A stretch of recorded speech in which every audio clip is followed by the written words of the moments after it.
What is up, my fellow HHN obsessees, and welcome to the HHN Obsession Podcast, where we talk about all things HHN and obsess together over this amazing event. We are back. Yeah, we did it. I am your host, JJ. Beside me, I have The other one. the other co-host, James. It's me, James, and I did the thing. I didn't think I was, and I did it. We are freshly back from our trip to Universal Studios Orlando and HHN32, and what a hell of a time we had at the event and at the park. Right now, I'm not even sure. I still need time to think, but it might be the best Halloween Horror Nights event experience that I've had. 28 has been my all-time favorite. We started going at 27, but 28 has been my favorite, and I think it's competing with 28. So I'm not going to reveal if it's my favorite just yet on this episode. I might need some more time for that, but wow, did we have a great time. We attended November 1st through November 4th, the final 4 days of the event. And at first, James had only planned on doing the first 2 days, or the first 2 days we were there, November 1st, November 2nd. He had bought Express for the first day and was just going to the event second day without Express, just to finish off anything he needed to finish. But then I invited him to purchase a ticket on the last night, and if he did, I would buy him an express pass so we can all be together for the final night. He took the offer, and it was probably the best closing night I've ever experienced. So I'm glad that you got to be a part of that. Yeah, it was kind of a no-brainer. I mean, those are not cheap, and it was just handed to me. I mean, I was just hanging out in the hotel. I was comfortable. I got my fill. But man, I agree. It's really a contender for the best year. Like me personally, weather-wise, 100% best year. House-wise, I mean, we're going to talk about that. Literally the entire time we were there. The first day was pretty chilly, but I was totally okay with that. Like, I love cold weather. It fits well with Horror Nights. So the very first day was just amazing. It was nice and cold. And then day 2, 3, and 4 were just perfect weather. Like, not too cold, not too warm. It was right in between. Like, at night for Horror Nights, there was just this perfect amount of like just chill in the air, and it was the best. And not just that, the first day that we went was the busiest day of Horror Nights, which was a Wednesday. And then Thursday got slower, and Friday was the slowest, which you missed, but it was by far the slowest day that we had ever experienced. Yeah, unreal.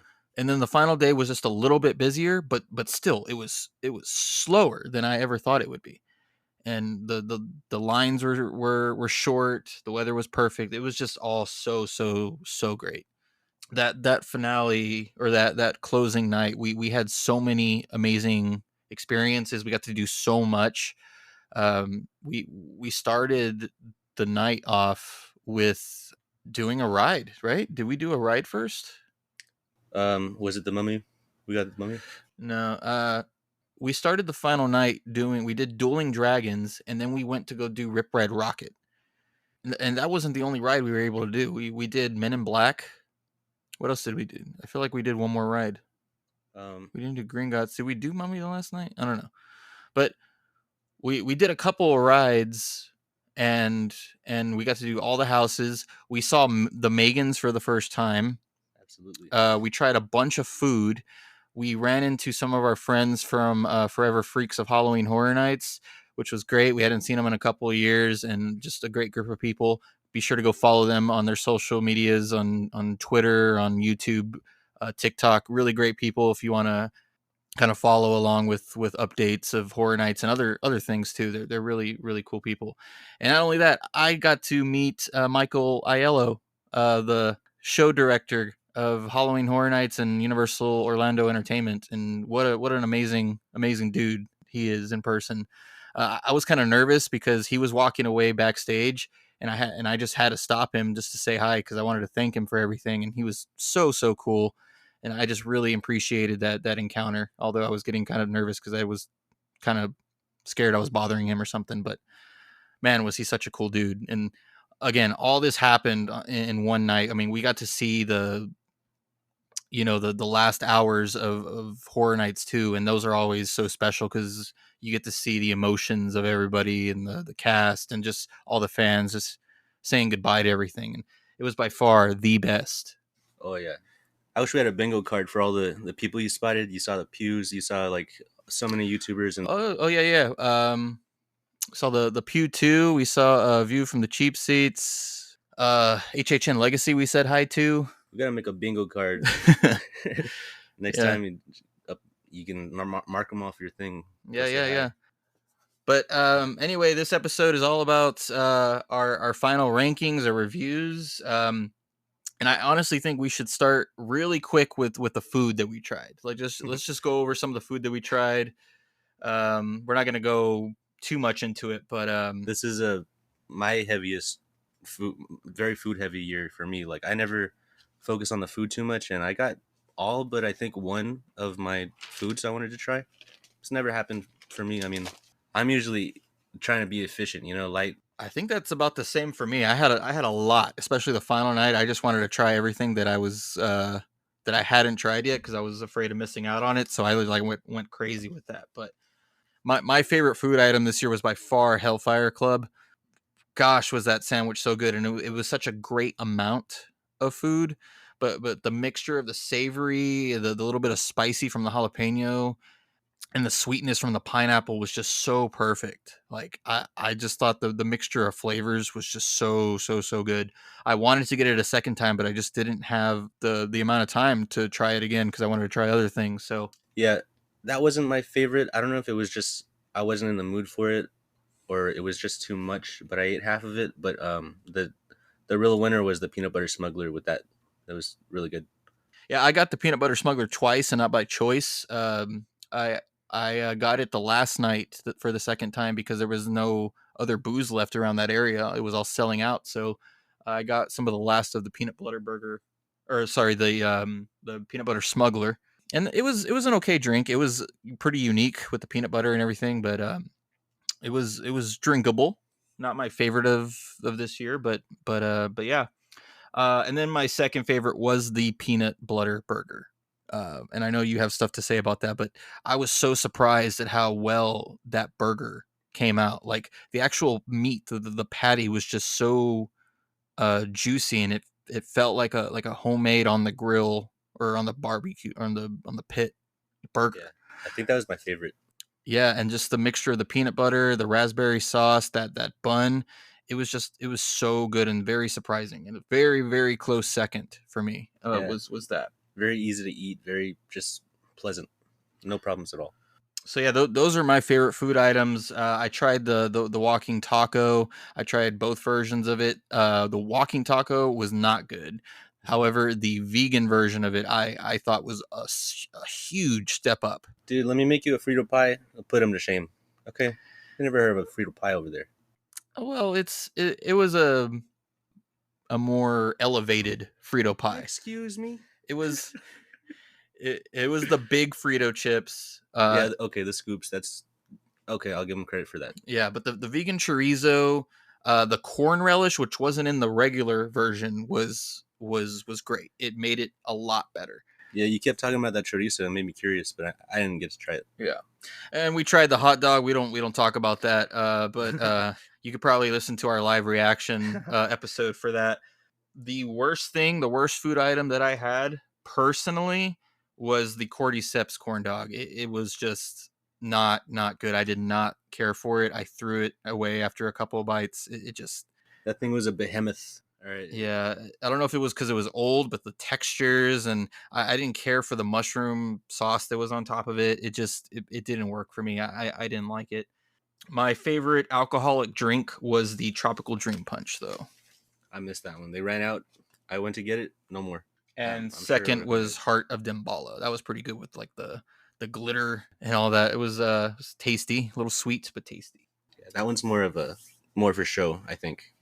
And just real quick shout out to the Rush of Fear podcast for their spooky foodies guide to HHN this year. We did purchase one of their little guides for only $6, and it was shipped very quickly, and it helped so much during the event. It has every food item, every little detail, every ingredient, where it's at, the location it's at.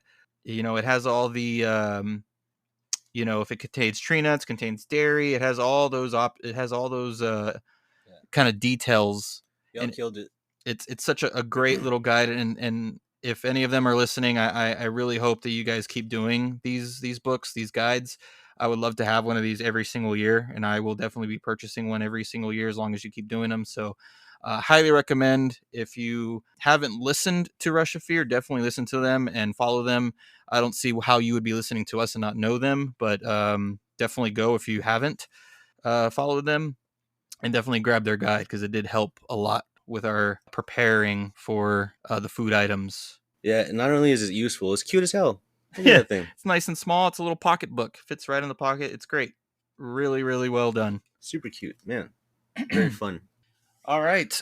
Before we start talking about the scare zones, anything we should throw in as far as like the Megan's, Peacock Bar, anything? I got one thing to add regarding the food. Okay. Chicken the chuckin. Wait, hold on. Chicken the chucky chicken, right? I don't have a follow up to that. I don't have, but chicken the chucky. I don't know. I'm not gonna sing it. Okay. Chicken the chucky chicken. I'm just kidding. I'm saying the same thing over and over, but it's like the bare naked ladies. Anyway, I wanted to say that. So the chicken Chucky chicken was. You skipped it. I just didn't want to talk about the food for too long, but yeah. I just wanted to say that with the Chucky chicken. That was playing in my head during the whole thing. So moving on. Real quick, we did stop at the Peacock Bar. The only time that we got to the Peacock Bar, we did meet David S. Pumpkins, but it wasn't the main scare actor or main actor that usually played him. So we didn't get to meet the OG David S. Pumpkins. I guess he had a fill in for that night. He wasn't there that night, so Yeah, we never got to meet the main guy. yeah. Tom Hanks was busy. Tom Hanks was busy, but his fill-in was doing a great job, and I'm glad we at least got to see him because David S. Pumpkins at the event is great. I wouldn't mind him showing up, every year to that Peacock Bar to just Hey, mess with people. and bring the skeletons, please. Bring his sidekicks, bring the skeletons. What are you doing? Yeah. They leave him out to dry over there. He's struggling over there. All I gotta say is that man, that scare actor, he needed an Oscar, man, or some kind of award for Horror Nights. That dude never Definitely. broke character. I saw a video, I think it was from Thrill Geek, where he was literally by himself, and they were filming him from like across the lagoon, and they shouted to him, and he started doing his thing. He But didn't break eye contact across the whole water. yeah, he was in character by himself. He was just there doing his thing by himself. A plus, like, oh my gosh, good job. Yeah. Hey, while we're on the Peacock Bar, I just want to mention I missed out on the up truck. Yeah, we didn't get to try the drinks, unfortunately. We had such a small amount of time and window. That Rodney's truck. We didn't get to try everything, but we got to at least walk in there, check it out. I wanted to try that cookie butter with the jalapeno. I was curious, and the gummy. Yeah, too bad. That's the one that got away. I think that's it for me though. Mm-hmm. Satisfied otherwise.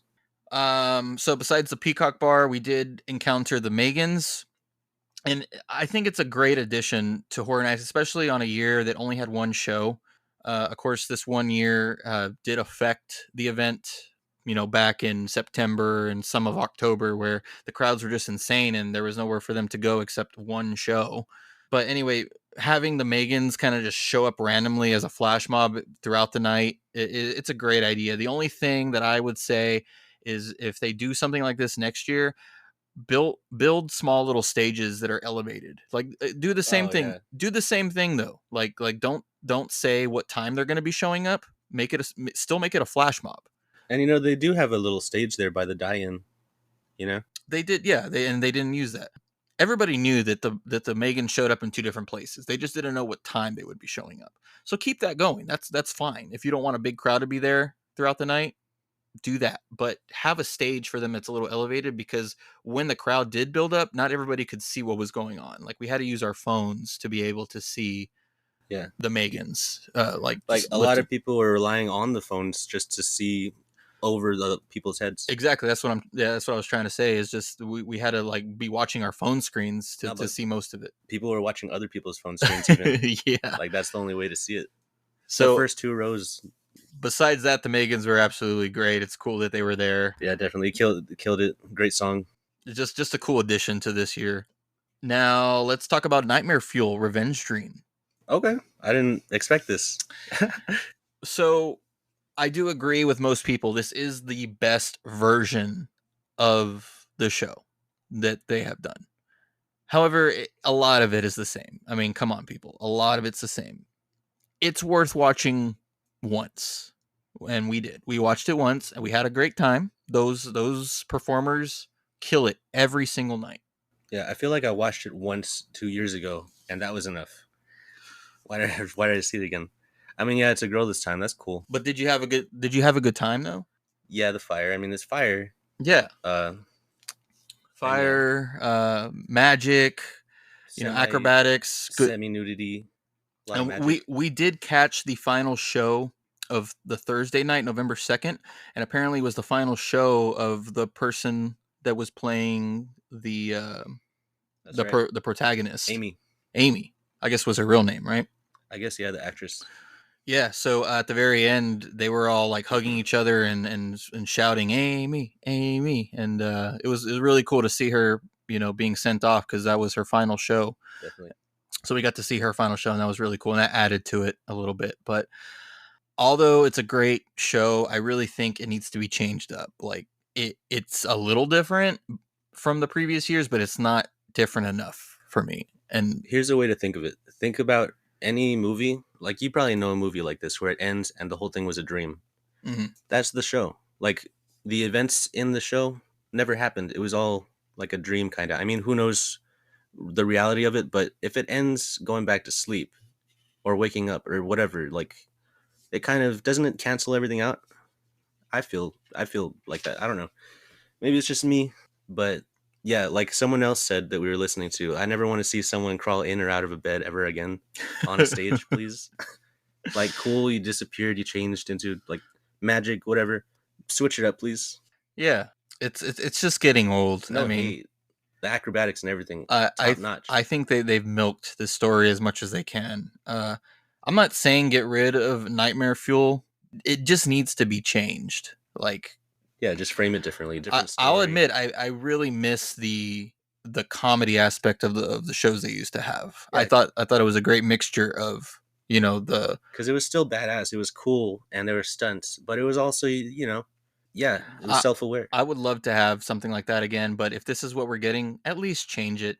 It's just Yeah, yeah. it doesn't hurt to add another element like humor. I mean, come on. But we'll see what happens next year. Is Nightmare Fuel coming back, or is it going to be a whole brand new show? We don't know. So we'll see what happens for HHN33. Bill and Ted. Bill and Ted, let's riot. I'm sorry, man. I don't think that's ever gonna come back. I'll never let it go. I know. It's sad. But yeah, that's our thoughts on Nightmare Fuel Revenge Dream. Great show. Let's put it to rest, just But like the star of the show. but yeah, let's put it to rest. All right, I think we're ready to talk about scare zones now because I think we should save the houses as the headliner, The meat. the meat. Uh, so my rankings for scare zones, my number 5. And first of all, let me just say this: every year or almost every episode that we talk about, Disclaimer. scare zones and houses, this has nothing to do with the performers. They're all giving it their all and doing it as well as they can. It's just how much we enjoyed each scare zone, each house, and just the design of it, the idea of it. Is how we chose these rankings. That has nothing to do with the actors. I respect the actors, and Oh yeah. as they're killing it out there. Yeah, so this is that degree of separation. This is like the impartiality of it. This is just nothing taken away from anything. Mm-hmm. Yeah. But my number 5 scare zone is Shipyard 32. Same. I still enjoyed this scare zone, but I do feel like it was the least attended scare zone that we did. I enjoyed Patricia. She was always great, Patricia. flapping her little wings Yeah, in very the cute, very nice. yeah. She's next. Yeah, she is. She's gonna be the next little boo for sure. Like, but Dr. Oddfellow was supposed to be in this zone, or Was in every zone, I mean, right? was he not? I don't know. I don't know who he was supposed to be. I kind of questioned if he was that like demon, that big Oh, buff looking demon walking around in there. Was that Oddfellow? Because I think he had like a zodiac sign on him or something. So that could have been him. I personally didn't spot him, and I don't know if it was a smaller scare zone or we were just there less or both. But yeah, I feel like it wasn't as eventful. You know, you kind of walk through it. It's quiet, murky. I get it. There's escaped monsters. You could see them. A good amount of them were monsters from Horror Nights past, but they were all more recent past. They weren't like way back when. Like they were recent Hmm. characters. Patricia was one of them. I think she was in 30 at Okay. HHN30, and then I hadn't realized she was recycled. there was a Tooth Fairy in there from Revenge of the Tooth Fairy. Was that same Tooth Fairy? And there was some vampires in there All right. from other houses. I enjoyed all the scare zones this year. To be honest, I've heard a lot of people hate on the scare zones this year. I thought they were some of the best scare zones in the past few years. I personally did. Yeah. 30, the scare zones were too toned down because of COVID. They were all on stages. I did not enjoy the scare zones at all at 30. Maybe the Hollywood scare zone that year was okay, but even 31, there was still some. I still felt like the scare zones were restricted last year. But yeah, I think these are definitely the best zones since 28, 29. And I say 29, not being able to attend it, but I'm sure they were in the ballpark of 28 and 29. Yeah, I really respect the thought went into it. They all string together like they're a story, so that's really neat. That's another great thing is all the scare zones this year were part of Oddfellow's story. And that's great. It just brought the whole event together. And that's something we didn't talk about, in the opening of this episode is this year is just so That's how you do it it. was so cohesive with Oddfellow. That's how you introduce someone new. Is you give them all the backstory you need and tie it into the. It's they did it right. Tie it into the overall event. Like I feel so blessed that we got to see a new icon and a new icon that people are loving, and the story is this extensive and cohesive. It's just Yeah, it's awesome. real So special. talking about Oddfellow, let's go to my number 4. It's Dr. Oddfellow's Collection of Horrors. Me too. Are we gonna have the same scare zone list? Better not. I'm gonna fight. So so the only reason why this got pushed to number 4, not 5, was it is a small zone and there wasn't a whole lot going on. But the reason why it didn't make number 5 is because I just loved Dr. Oddfellow's character in this zone. Like he made it. Yeah, he ate it up. He really did. His walking around the zone, interacting with people, and then going to his little stage and doing his little show, interacting with people there. It was just cool. It was just really cool to see that we were able to have an icon who was actually being able to interact with you. He had a few more lines than David S. Pumpkins, I think. Oh, he had a ton. A lot of it was improv. Like he was improvising all night. Like you could literally like talk to him. Yeah. And I didn't really get to do it, but I saw videos of people like actually like asking about Jack and quizzing him, and he knew everything about the backstory. Like Wow. he was A plus plus. Like Mans did his homework. yeah. So yeah, Dr. Oddfellow's Collection of Horror I thought it was a lot of fun. It is a weird area for that opening zone. It's new. I did miss the zone being between Minion Mayhem and the now Villain Con where Shrek used to be. It's a little weird not having something there, but I accepted it. I accepted it for what it was. Yeah, I didn't mind. They did it pretty good. Like I know it was scrunched up to the front, but they still had the stilt people. I mean, that's all you need. I mean, above the crowds, you can see it right there waiting for you. And the last time I went in, there was chainsaws in the crowd in the front, like right at the gates. Oh, that was because at the beginning of the event, all the characters from Dark Zodiac come to the front and to greet guests with the chainsaws and all that. So those are all the Dark Zodiac chainsaws. Got you. All right. Any last words, thoughts for Dr. Oddfellow? It's just the welcome wagon. Not too much to say. It's pretty. It was a good way to greet Mm-hmm. Always love that neon Halloween Horror Night sign from back in the day. And you know, That is a relic from the early years that they've been using recently. that's the point of that zone, is to coax you in with like a sense of like, Yeah. hey, I'm cool. I'm Dr. Oddfellow. Look at my cool friends, and then he gets you. That's the whole point of the thing. So Well, yeah, like it welcome. ties into Are that. you saying like welcome to my party? Like, come on in. Yeah, because when I was reading the thing, like he starts off as a welcoming character, very nice, before he like lulls you into, he wants to transform you into a weird creature. He wants to do that to everyone and then cover his tracks. It's really neat the way they put it right at the front. Such a well designed character too. Yeah, Like his look, his little cane. the little skull on top. Yeah, Yeah, it's great. his It's great. power. All right. My number 3 is going to be Jungle of Doom Expedition Horror. Same I again. Yeah, we have the same list as far as scare zones go. Yeah, it's gonna be the same. Expedition Horror, I always dig the the Central Park zones because of the trees. They're able to use the trees as much to their advantage, and the bats in the trees this year was super cool. The parachute hanging from the trees. The designs of the monsters were so unique, like just jungle plants that have morphed into like demonic creatures that Dr. Oddfellow has created.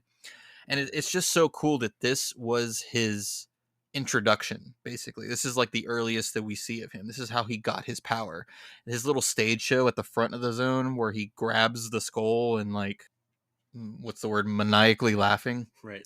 It's just a great little touch that they added, and the fact that it's another Oddfellow character that interacts with you. So one of the times that we walk through, he like jumped at me to scare me, and I go, "Oh, hi, Oddfellow," and he walked away, but he gave me like a stink eye, and then like a few moments later, he comes back, gets in front of me, and goes, "We are not friends. That's doctor to you." Yeah, man. He lectured you right there, wagged his And then finger. he walked away, and I was like, "Oh my god, Doctor Oddfellow almost killed me. I got in trouble." I actually missed that. I had my phone off and on, and there he is right in front of me, talking to you face to face. Yeah. That's a bummer that I missed that, but I gotta say, younger Oddfellow was a little meaner than than yeah, he had to work on his charm later. than the elderly or older, not elderly. What am You I gotta saying? you gotta be tough surviving in a jungle. But like the Oddfellow at the front zone, he like straight up calls you like his friend, like my friend, come join me. Like he's super chill as the Oddfellow that we all know from the front. This one, he got mad. He was like vicious, like I'm here to take. That's when he was still power hungry, man. Yeah, that I'm here to take the skull of immortality and nothing can stop me. Like type Yeah, of attitude. he wasn't fully realized. Now that he's the full Oddfellow, he's comfortable in his power. He Yeah. uses that. He knows he's invincible at that point, so he's like more chill. He's suave. It makes sense. It makes a lot of sense. Yeah, for me, the Jungle of Doom, it was very fun. It was probably the most immersive, but the reason it's not higher, it tends to bottleneck in that area. Mm-hmm. So it's very crowded, so that takes you out a little bit, and you're like getting sandwiched. I'm glad you mentioned that though, because although you are saying it got bottlenecked, it wasn't as bad as how I've been seeing that it was bad because it was a much slower night. So True. I do think that we got Oh man, lucky. imagine. I do think we got lucky on that aspect, and I think you weren't there for like some of the slower times that we walked through. Like there was a time where there was hardly anybody walking in there, and I was just like, wow, the fact that we're getting to see this zone like this, not bottlenecked, and we're able to move around and be slow about it, look around a little bit more without having to deal with people bumping into you. It was perfect, man. The fog in there is insane. We should Yeah, mention that. There's some points where the fog will come out of the machines and you can't see anything in front of you. Nothing. it's true. So I couldn't imagine being in there with like a full crowd and just how many people you would be bumping into. So we really got lucky on that aspect. And again, us going this final week where the crowds are slower really, really heightened our experience, made it Yeah, better. one of my regrets, I didn't go through there during the day. I wanted to get some footage. Oh yeah, it was a whole different thing going through there, like when there was still daylight outside. Yeah, but It was great. going through it at night forces you to put your phone away. Be in the moment, just like take it in, and you're there. If you put everything else away, just be there. You're there. So let's talk about our number 2, which I'm pretty sure is Dark Zodiac. Zodiac. Yeah. It's not far from my number 3. I think the only reason I liked it a little bit more is because of it's a bigger scare zone. It's more open. A lot of people hate on chainsaws at the event. I love the ambiance of chainsaws, hearing those chainsaws rev and the scaring people. And you can smell it. Yeah. A lot of people say, what's the purpose of the chainsaws in that zone? How do they fit? Well, they're only at the front and the back of the scare zone. And apparently they're like the protectors of the Zodiac. So that's why they're in there. They're like the guardians, like the guards. So that's why they're at the front and the back. Let me ask you this: is that the Zodiac realm where he escapes to? Is that what we're looking at, or is this just? I think so. I'm not entirely sure. I think he does go to the Zodiac realm, and he uses the power of the Zodiac to help him with his immortality and the skull and all that. I believe that's how it goes. Yeah. But just seeing all the characters of all the Zodiacs, I got to see, Scorpio on stilts. There was fire in the zone. Just walking around in there was such a great vibe, and I was not expecting to like Dark Zodiac as much as I did. Dude, the Two-Faced one is probably one of the coolest the short ones. Yeah. I love the Two-Face. Oh, by the way, what surprised me is one night that we went through there was chainsaws in there, but one of the chainsaw people had like a giant blade with like Zodiac symbols on it. And they put it right in my face, and it freaked me out. Like I was not expecting it. It looked like the Buster Sword from Cloud from Final Fantasy. It was like yeah, something like that. Yeah, really fun time. Yeah, and it's just more spacious. You got the big Zodiac signs that give him the power. Everything's tall, and we used to hang out there and see the chainsaws just scare people. And oh man, we saw a bad scare.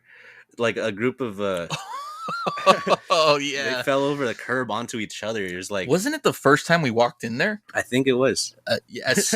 Okay, so we came in from the Mel's drive-in side, right? So as soon as we're walking in, they were probably teenagers.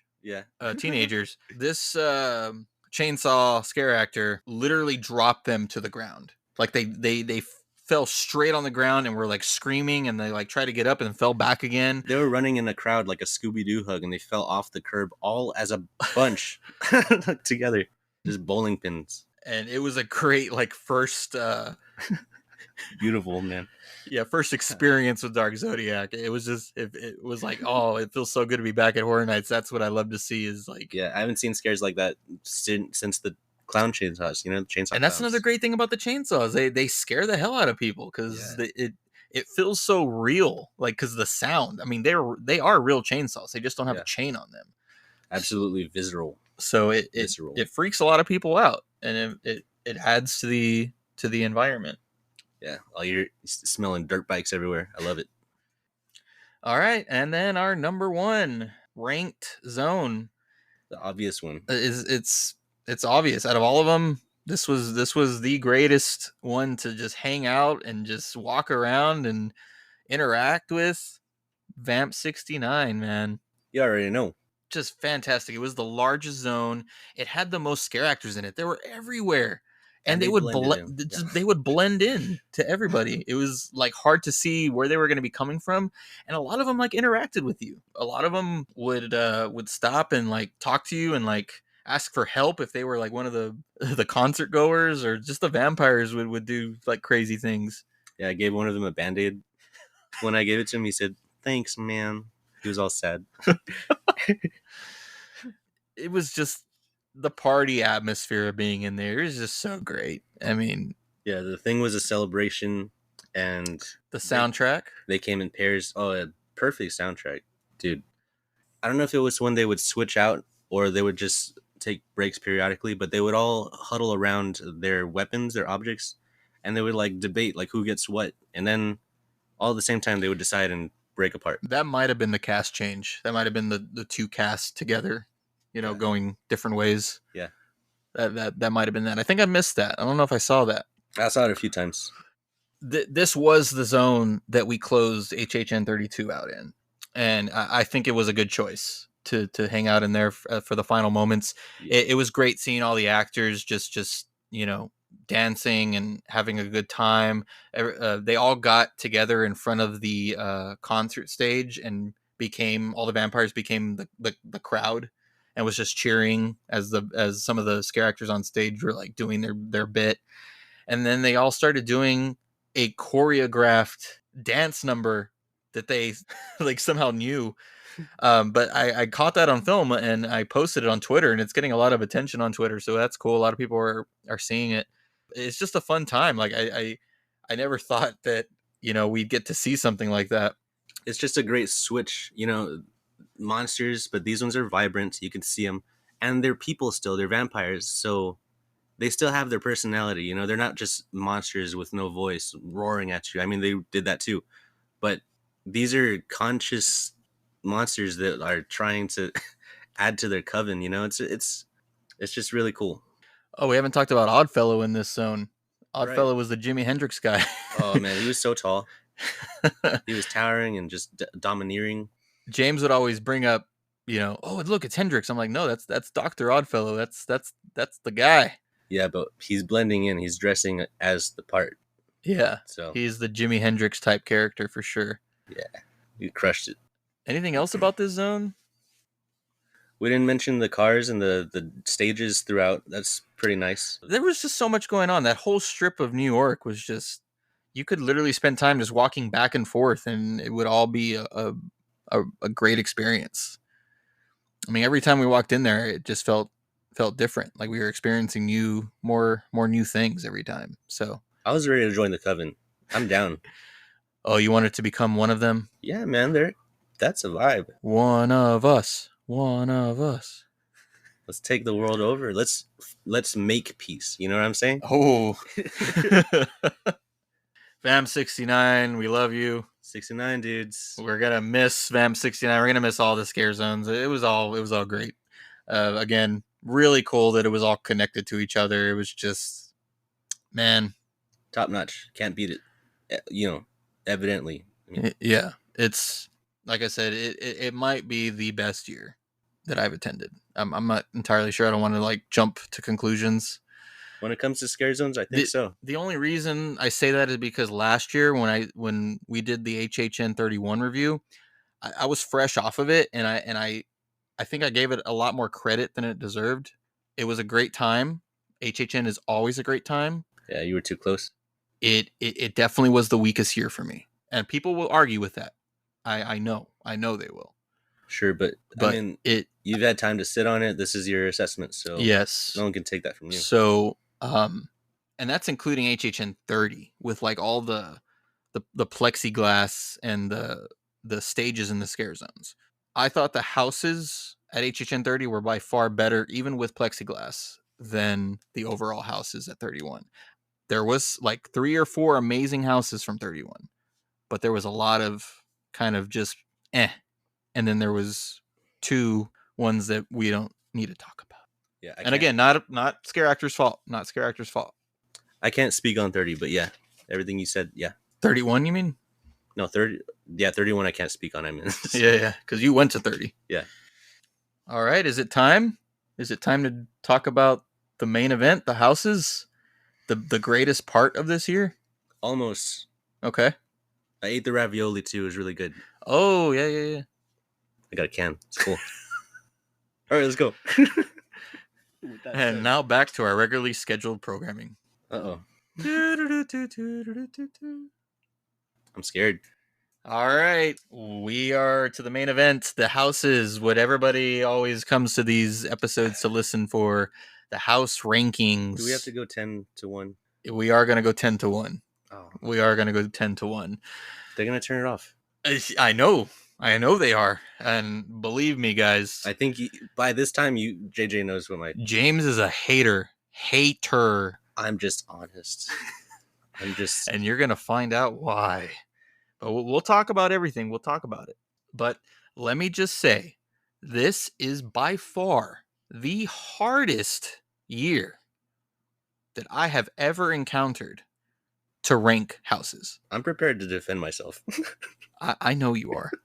Although there is a number 10, a number 9, whatever. I loved every house. I don't care. I don't care what people say. I love every house. It was great. My top 5 were the hardest thing to ever rank. I still don't even know if it's like accurate. The houses are just so good. Yeah, you split your list in two, right? You did half and half. I did it And thirds. not on purpose. It's just that the top 5 were just hard to put Very into obvious. hard to put into places. It's just Yeah. oh man. I there's houses on this list that I'm like, what's wrong with me? How can I put this there? But then you look around and it's like, oh, maybe no, it's staying. They're just that good this year. All right. I'm gonna go first, like I usually do, because you go first. because nobody wants to hear what your number 10 is. Right. I'm just kidding. But no, that's true. Yeah. I say that though, but I could be getting some flack as well. Oh, I don't even know what your number 10 is. Yeah, exactly. Huh.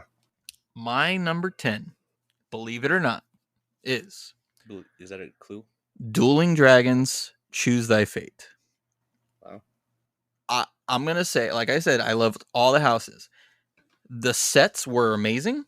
I thought it was absolutely beautiful. I love the fact that the end had 2 separate endings, and you never knew which side was going to be the winner. Which, by the way, I did this house 4 times, once every night, and I won 3 of the times. I got Merlin 3 times, and I only lost the first night. I was half and half. The right path was ice, right? Mm-hmm. Okay, so the first night I went right, lost. Yeah. Second night went left to fire, won that one. Third night went to fire again, won that again.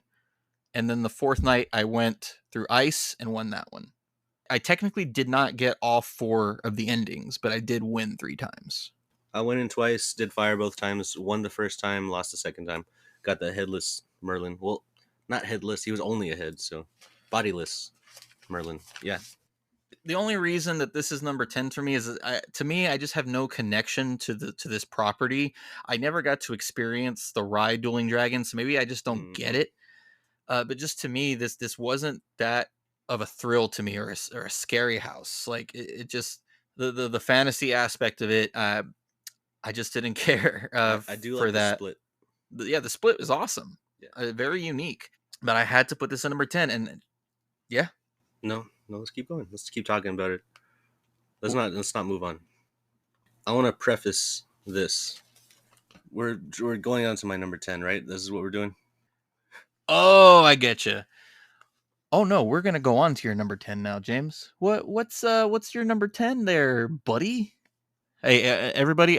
Before he says this answer, I'm gonna need you to write some long, thought out letters to this man for having this house at number 10. Yeah, you can bash me on Apple Podcasts. Yeah, just write some reviews on this guy. Not me though. Look, I'm not a hater. I want to say that JJ thinks I'm so mean, but I just like what I like, and my honest reactions. I don't really. Okay. So I have Exorcist Believer at the very bottom, and oh my God. I gave it a chance. And this is just me. You can hate me if you want. I'm not hating on it. Okay. Maybe I am. You are. Can I explain? Please do. The demons were goofy. The vibe going in was like, it's tragic, right? These girls are missing. It's not chill. And then you got these goofy things contradicting the serious tone. I asked, and they're not even in the movie. Just the demons are just for like a quick split second. Yeah, but they didn't look like little weirdos. I was not a fan. I think I'm gonna. Here's the thing, guys. The very first run that we did, the first night that we had Express, which he thought was going to be the only time he was going to see this house. It was the last one of the night that we did. It was not a good run, and I was very worried about it because I thought it wasn't going to be good. But there was just something about it, about that first run. I was like, there's no way that wasn't a bad run. Yeah. So I automatically knew at that point that no, I'm not gonna judge this house just yet. because it feels to me like that was just not a good run, and it's going to be better in the following nights. And personally, my opinion, I was right. You are entitled to your opinion, but your opinion's wrong, sir. Sorry. Um, nah, it was stinky. It was I lame. I think that that first impression messed with this ranking. And you say it doesn't. No, I think it did. no, because you said that, and I said if they got me every single time, it would not change my mind. It was the Man, design. It was. It was. It's I not about. I bet you if you had a better experience and got some scares the first time, Oh, I would fall in love with it. Nah. not fall in not fall in love with it, just be more lenient with it. I mean, I just think that taste in your mouth from that first time got to you. I really Okay. do. And the second night when I did this house, it felt it was so much better. So much better. And I got so many scares. And it got to the point where I was like, dude, end of the night when the line is super short, you got to do it again. Just do it, because I thought that was going to be his only time. And he said, "Nah, I'm good." I was like, "Oh man, that's going to be his only experience with this house. Like he's I forever feel going to bad hate about it." how I said no to you. Like you was like, I don't know, I was just like almost straight up no. So that did have a lot to do with me getting you Express, because I really wanted you to see all the houses again, just to have like a better like feel of everything, but to do Exorcist one more time. Which, by Yeah. the way, we did it twice that last night, but we'll talk about that. To me, weak sauce. Mm. And yes, okay, fine. The first run was weak, honestly, but it didn't change anything at all going through it again. Everybody Exorcist, write a strong worded letter to James from the HHN Obsession podcast, please. Thank Ex- you. Exorcist can eat a butt. Ugh, I'm doubling down. rude. I mean, Rude. I already did the apologies and the self. I defended myself. Now I can double Hold on. down. Do you think if you were to you would have seen the movie first, would that have helped? I don't know. Maybe. I don't think so. I think it would have hurt it. I think that would have made it even worse. I think. I don't know. I really don't. I don't get why he doesn't like this house. It was awesome to me, and I mean, I'm not gonna say my ranking on it, obviously, and I'm saying it's awesome, but I say all the houses are awesome. So You know what might don't have think hurt I'm it? teasing anything. You know what might have hurt it? All the overhype. Like the workers can't even go in because it's so spooky. I mean, I like how that tied into like. I get that. It had Well, that little tie into the original Exorcist where everybody was like freaking out. yeah. Yeah. Sorry. All right. I guess we're moving on from that Exorcist 666. mess. All right. James's number 10 was Exorcist. Are you still here? I don't know. Hey, it's me that said it. I don't count as much. I'm not fully initiated. I'm like by proxy over here. I mean, you're not the only one that put Exorcist this low, just saying, but Okay. mostly it's not that low. And I want to say I'm being nice. This is me being nice. Like, Oh my God. What a butt. What a butthead. All right. Let's move on from this.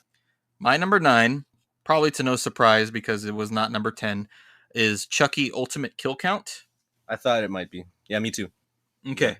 So we have a similar entry there. I will say that this house, the first run of it was not great either. And if you listen to our live reaction episode, I think I was a little harsh on it because of that. But the following runs that I got to do were so much better. I realized that we missed a lot of scares the first time.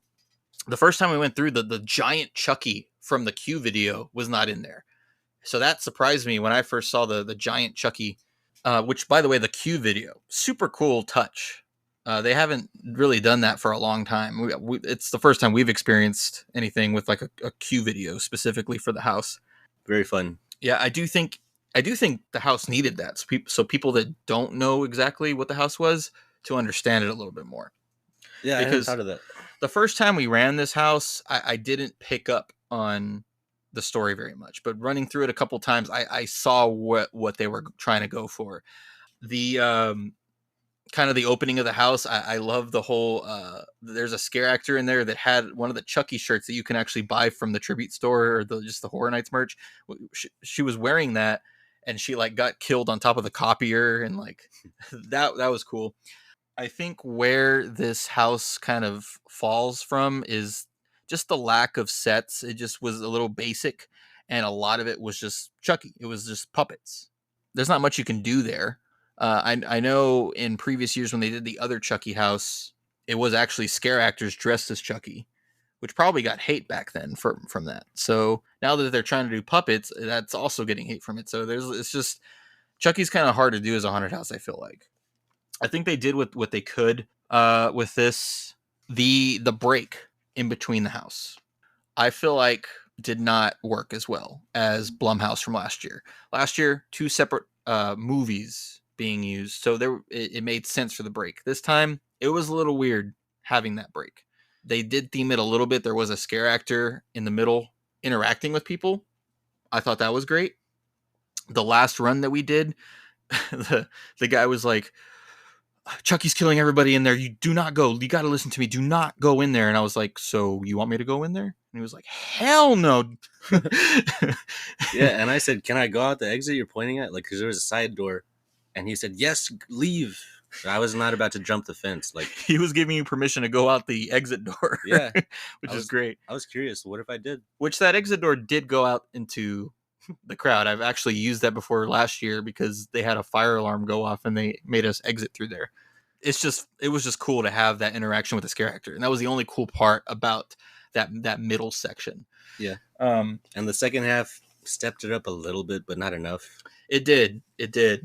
Yeah, that second half, there was this cool like human like doll that Chucky created out of one of the workers. Like he just attached all these doll parts to this gnarly chair made of meat. Yeah, it was doll parts. it looked cool. What made me like laugh or no pun intended chuckle. All right. was toward the end. Chucky was like attached to some of the scare actors, and they were like running back and forth trying to get him off, and you can hear him screaming. Like, did you see the second worker puppeting the Chucky on the? just so funny, so good. For me, this is like opposite of Exorcist. Like Exorcist, I'm not a fan to begin with, so that might be part of why I was not so into it. Oh, hold on, you had this at number 2, so this dropped a lot. So yeah, it's a big jump. Listen, I'm a Chucky fan. I love Chucky. It's so fun. It's so stupid. It's the best. And I was playing with this meta idea. If he's real, don't go in there. I pledged allegiance to Chucky so that he would spare me, which I'm still here. So it worked. I mean, okay, I'll talk about we'll talk about my theories with Chucky, why it sucked and all that. Like, you know, still entertaining the meta aspect of it. But I love Chucky so much, and this thing was not enough to. It speaks to the quality of it if it's so low. And I was defending Chucky. I was trying to make it make sense. It just was underwhelming. I mean, yeah.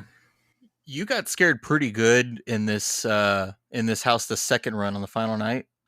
I remember looking back and like there was, I don't remember what scare it was, but they got like right in your face.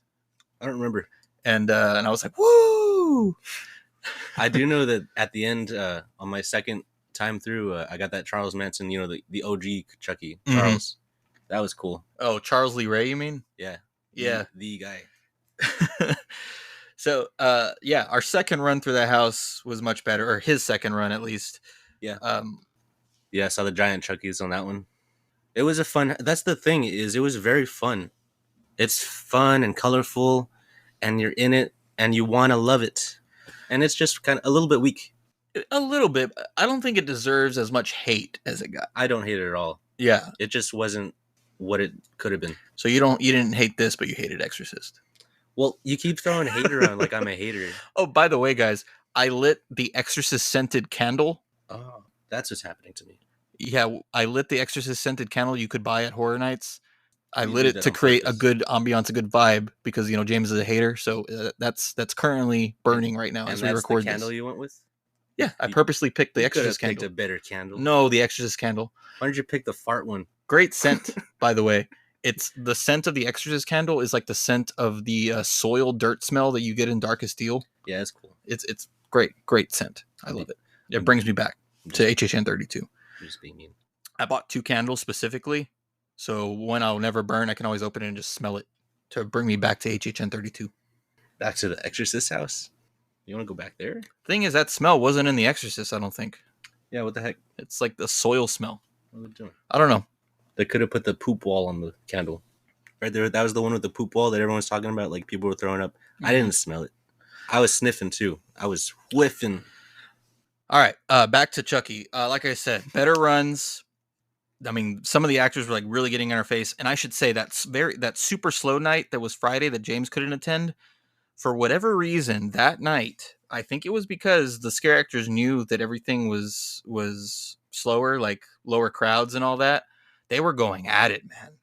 Like that night was the night to go through those houses. Like they were getting in your face, like scaring the heck out of you, and like not using their triggers to like really get up in your face without you even knowing. Just perfect. And that happened in this house for me. Yeah, they were making it count those last runs. Like That ultimate kill count. there you go. Yeah. If you ever watch NBA, like they waste their fouls at the very end. These guys were like, if they were gonna stab someone in an accident, do it at the end. So it came close. I wonder if they got anyone. Yeah. Because it was right next to my eye at one point in some of them houses. All right. My number 8, and from here on, again, very hard to rank. This might hurt me too in my number 8. It wasn't as hard as doing the top 5, but from 8 down, still hard, still difficult because they're all great houses. So my number 8 didn't really move too much. It is The Last of Us. Wow. No, all right. Let's see. So with The Last of Us house, it was such it was a great time. It was great to see those big sets based off the video game. As soon as you walk into this house, giant room, they had a whole truck in there. Like That's the gas station. I've died in there many times. That's where they get ambushed by the. Yeah, no, I totally remember, and that's from the show too. That's in the show. Yeah, they put a whole truck in that scene. That was a real like wrecked truck, and I was just amazed by that first scene. Great touch. The absolute scariest part of Last of Us Haunted House was the bloaters.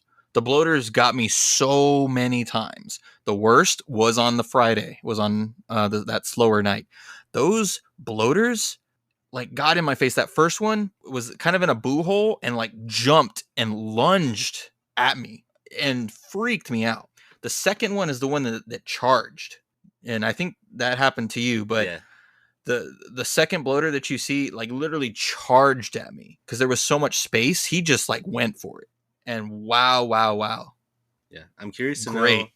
I'm curious to know how much of that bloater, like how big are the actors in there? Like, is it mostly like giant bloater, or are they filling out that bloater suit? I'm curious. I'll talk more about Last of Us when we get to mine, but Okay, yeah. The spore scene was really cool. Same Definitely. effect as the Stranger Things, like upside down. The effect of them using the little floaties in the air. Great touch. Little dust motes, little spores. There was this one run through that they had the same effect as the Yeti. They had like an arm reaching from the ceiling, and it was the one and only time I had seen that happen. So I don't know if it was a common thing or it was just for that night, but there was an arm that reached from the ceiling that was like one of the infected. Huh. That scared me. That was a good jump scare. Overall, Last of Us, I enjoyed it. Number 8, huh? Yeah, that's number 8. I mean, that really shows how well and how good the houses were. Yeah, this year. I mean, that speaks to what's coming on your list. I still love the heck out of this house. So you're gonna be surprised by my number 8. Oh no, what could it possibly be? You're not gonna like it. I think I'm not ready. Yeah, you thought my 10. You saw that coming, and this is how you are. Please don't say it. If you say what I think you're gonna say right now, am I canceled? You're gonna be canceled by all of our fans. They're gonna tell you to just quit. You know, I have my reasons. Oh no, please don't say it. This is not hate, okay? This is sorting. This is best to the favorites, okay? I put the Dr. Oddfellow. Oh, what were you thinking? Okay. Don't tell me. Oh, I think I know what you were thinking. Okay, I understand. I fully understand. This is a relief for me. I thought you were gonna. All right. Wow, that was scary, guys. Were you guys thinking what I thought he was thinking? Let us know, because I thought you were gonna take this harder. He's the head honcho. He's the man of the. He is. Power. He is, and he has a great house. I've already said the houses are so good this year. It's super hard to put them in an order. Yeah, but if I said the wrong thing right there, you would be saying something else. Yeah, there's certain houses that do not belong in certain places. That's all I'm saying. The in between, this is okay. I don't mind this. I understand. So go on with your reasoning. What's your thoughts? He's a newbie. He's getting. I mean, not that he's getting his footing because he's crushing it. But as far as the house, it's like a showcase house. It's showing the new guy. It's showing his hidden zodiac stuff in it. So it's more of like a like. Did you see that? No, I didn't notice that. And you go in again, and it's like I don't know. The lion puppet was a little tacky. Little not tacky. What do you call it? Little. That is a puppet that they reuse in houses. Okay, so it's one of them, like the bear and all that. Kind of, yeah. So since it's number 8, this is not a house that you're hating on, right? Because No, it's just where it landed. it just the most vivid thing is just welcome to Dr. Oddfellows, and I like that guy. He's cool. Like I said from the start of all this circus stuff is not my jam. Mm-hmm. Not into it. It's like the aesthetic is gross. I think of cotton candy and like sticky, gross peanuts and carnies. Maybe they want you to think that. I guess, but it was more of a freak show than I don't know. It just for me, it wasn't scary. I'm trying to reward the scariness. That's my priority. I'm like jumps. I don't consider jumps like a scare. Mm-hmm. To me, Horror Nights is all about jump scares. I'm not scared of these houses. You can't go without the jump scares. That's the whole point of the boo holes and everything. You want a good jump scare. Mm-hmm. Overall, it was neat. I can't give it more than that. Oddfellow is cool. No disrespect to him, but his entourage. The disrespect to Dr. Oddfellow, man, I cannot believe. Nah, Oddfellow, he's the man. He is the man. He is the man. He's gonna kill you now, man. He's gonna have to come over here. Where does he live? Does he live there? All right, is that your last thoughts on that? I think so. It was all right. Yeah, middle of the road, but I have just better houses. There's no hate on this. All right, my number 7 is Stranger Things. Me too. Okay, that's weird. Okay, so we got Stranger Things at number 7. We can both talk about this. I think they did okay with showing what they could with season 4. Some of the things I wish they would have done a little bit differently, but from what we got from it, I think it was great. The whole house was only in Hawkins. We didn't go to like Russia or was it California was the other part of it, or Nevada or something? I don't know. The Surfer Boys wherever they went, there was another location, but we only stayed in Hawkins for this. So basically, you enter through Eddie's trailer and you see Chrissy all up on the ceiling. And the first time we ran through this, Eddie didn't come running out. So I was not expecting it the second time I went through the house, and he actually made me jump a little bit because he like came running out from the left side and yelling the whole Chrissy scene. And he had a good little performance too, that little thing. And oh yeah, his fear watching like he's helpless, it puts you in that mindset going through. So that was a big scene that I wanted to see. I wanted to see Chrissy all mangled up on that ceiling, and they did it. Of course, it had to be a mannequin because I don't know how it would be, an actual person. I wish it moved. Yeah, I mean, they could have done that. Put a little motor in there. I will say that the whole Dustin in the ceiling scene, they did it. Dreams came true.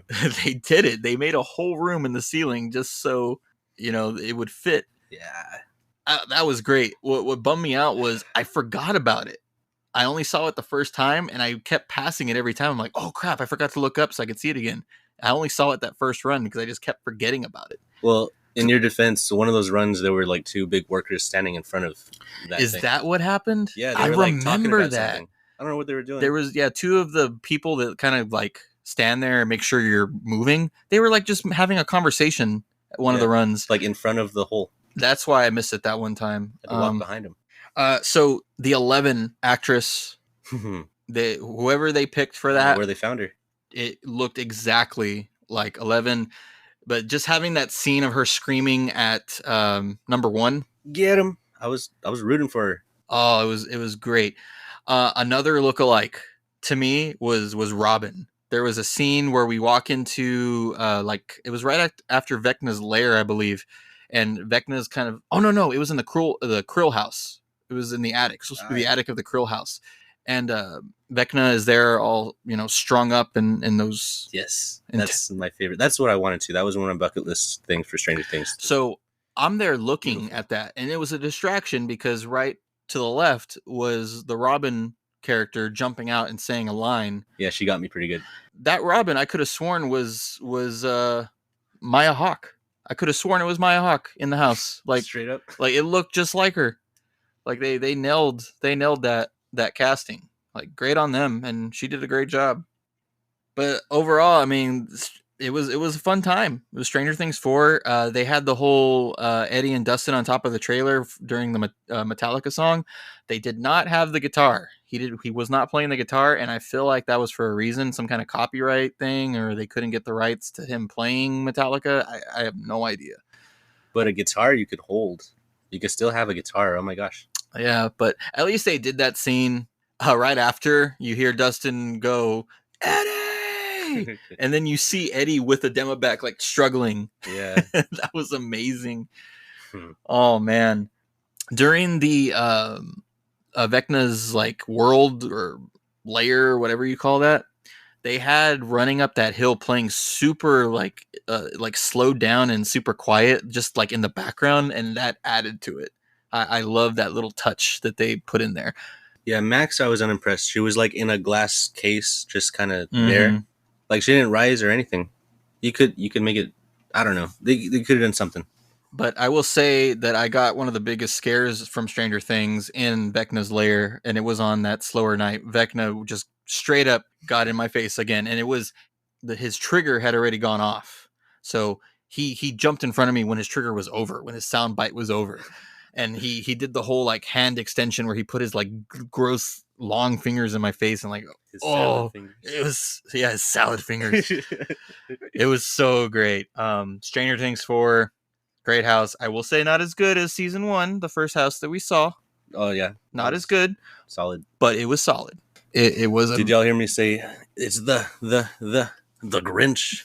Did you hear me say that? Oh, for the when Vecna first showed up. Because he's Grinchy, he's looking like a Grinch. Oh yeah. Hey, on one of them, his neck was crooked. I was like, "Hey, your neck, you gotta fix the neck." Another great scare that I got was that weird grandma demon that like popped out of the corner. Yeah, what's that about? I think that was the so you know how there was the Chrissy death, and then there was like that kid death. Yeah, the glasses kid. The glasses kid. Yeah. He had a thing where he like accidentally killed a whole family in a car wreck. Is that one of the victims? I think that was one of the victims. Okay. Because he flashed back to their death, and then when you see the flashback, he sees them like that. Yeah. But that character on that slow night jumped out at me and ran toward me. And again, great scare. That night was just unbelievable. I had the most scares ever that night. Yeah, excellent showcase. Yeah. But Stranger Things 4 is my number 7. They could have done a little bit more, and it wasn't like scary. It was more a celebration, which it was. It was a celebration of season 4, and they did it. They did it. Good job. All right, my number 6 is Dr. Oddfellow's Twisted Origins. Okay, not too far off. Exactly. So I enjoyed the heck out of this house. It had the second, if not the first, worst walk ever to get to, but the house itself didn't affect the house at all for me. Again, I'm a little proud that I kind of guessed that they would project the circus tent onto the tent. Yeah. Because whenever we recorded that episode, nothing had come out for the event, so I would have never have known that. So I'm glad that they actually did that. And there was a nice touch to the outside of the tent. Let the records show. Yeah. There was so many great things in this house for me. Lots of cool little touches to the house, and again, having a new icon, just being able to see like a storyline throughout the event, seeing Dr. Oddfellow's circus or his freak show, whatever you want to call it, was just really fun to me. I love the circus aesthetic. I think it's great for horror nights. Another one of the biggest scares that I got, and I don't think it was on the slowest night, was going through I think it was like a dressing room of the circus, Mm-hmm. there was a whole closet of clothes, and this scare actor just popped out from the clothes and scared the hell out of me. Like it got me so good. I almost fell to the ground. It was amazing. So that was one of the highlights of that house for me, dude. I'm surprised you didn't mention this. The chopped off. Oh yeah, The head being chopped off from the guy on top, and then the torso, the rest of the body like comes and jumps at you. So not only do you see the head being chopped off by a scare actor, another scare actor was in the rest of the body and like comes lunging at you. That headless body. that part was so cool. I loved it. You had talked about the lion briefly. That lion lunged at me one of the runs and like completely got in my face, and that surprised me too because I didn't expect it to actually be able to get out that far into the line. So when the lion lunges at you, right after that, there is a scare actor dressed in has like a bull head. It was, I think it was a bull head and like a ballerina. Yeah, like a bull ballerina Taurus, thing. Right? Yeah. I was so focused on that lion lunging at me that as soon as I walked forward, that bull came out.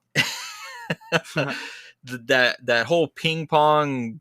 You got. Yeah, I got, man. Oh, so good. And this is number 6, man. Number 6 on my list. Every time, no matter what run I do, those air cannons that shoot at you, it's like air pressure from like an air tank. Those got me every time. And I feel like people are running those, they're not automatically going, because when I jumped and like, oh my god, they got me over and over again. Like they knew exactly where I was going and they kept hitting me with it. That's precision. yeah. And then right after those air cannons, there is a strongman, which I also predicted. I was pretty happy about that. Yeah. They did a strongman where he got the hammer and like bashed a dude's head in, and then blood splashes on you from that. That's behind the screen, right? Or was that No, that was a real scare actor. Yeah, there's like a one of those carnival games that you hit it and the goes and hits the bell. Yeah, there was a body against that, and the strong man goes and bashes the head in, and it sprays at you. And I think it's right after that there's like a carny with like a blade who like lunges at you and slices the air, and you also get sprayed with blood from that. Like you're the one being cut. Cool. I think that was in that house. Forgive me if that's a different scene or a different house, but I think that was in that same area. When you were talking about the sledgehammer thing, I was picturing the screen projection where it looks like Oddfellow smashes some guy's head, and he grabs at the brains and looks like he's munching on him. But I don't know if that's this house.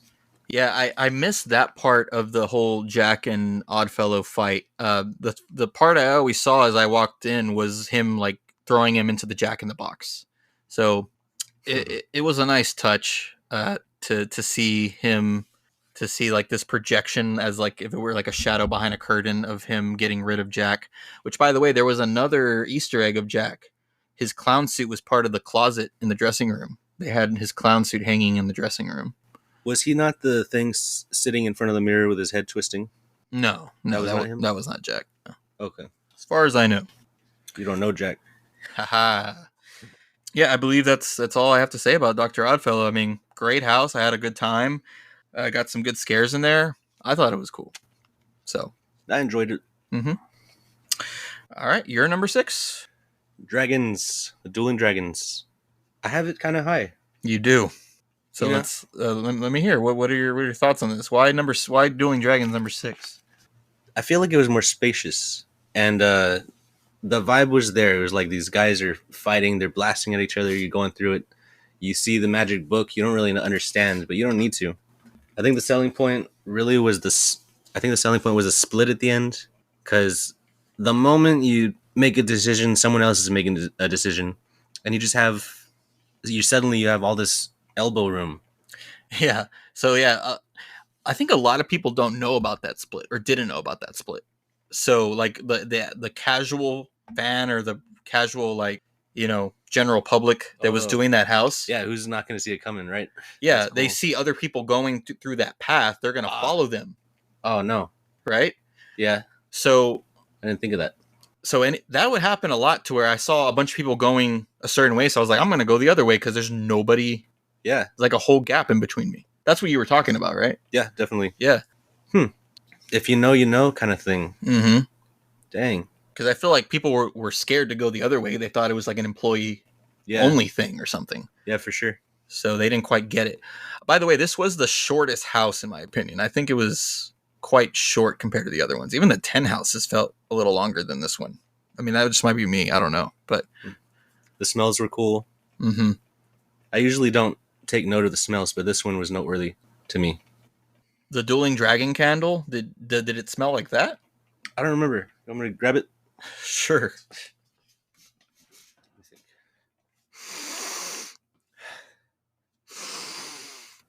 What do you think? I mean, it kind of reminds me of Dueling Dragons. It kind of is fire and ice at the same time. Do you smell that? Yeah. Because wasn't there a burning scent in there?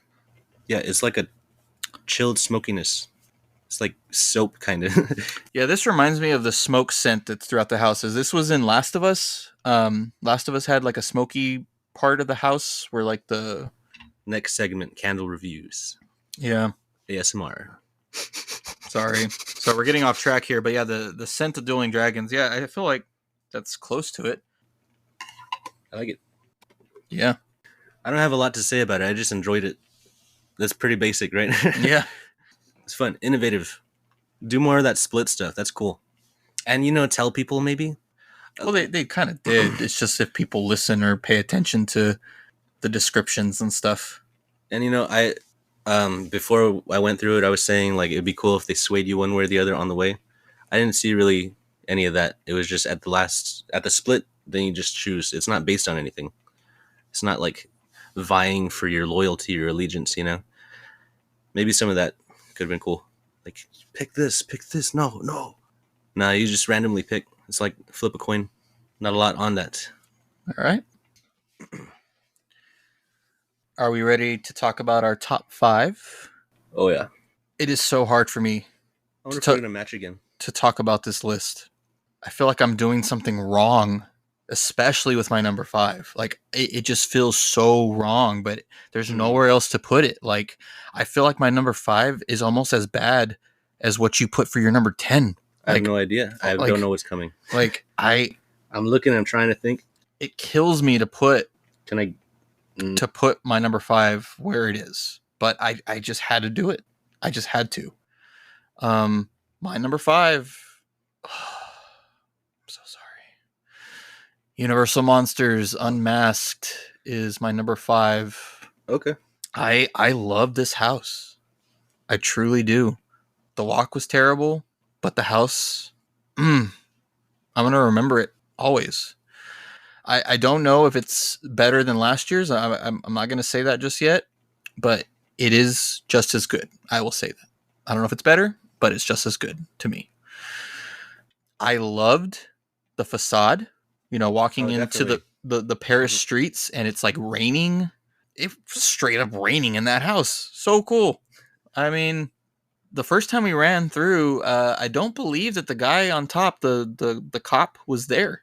But the second time, it was cool to see that touch, but I did not realize that the Invisible Man was up there with him until like one of the final runs. Yeah, he was like, the cop was up there and he was like, huh, who's there?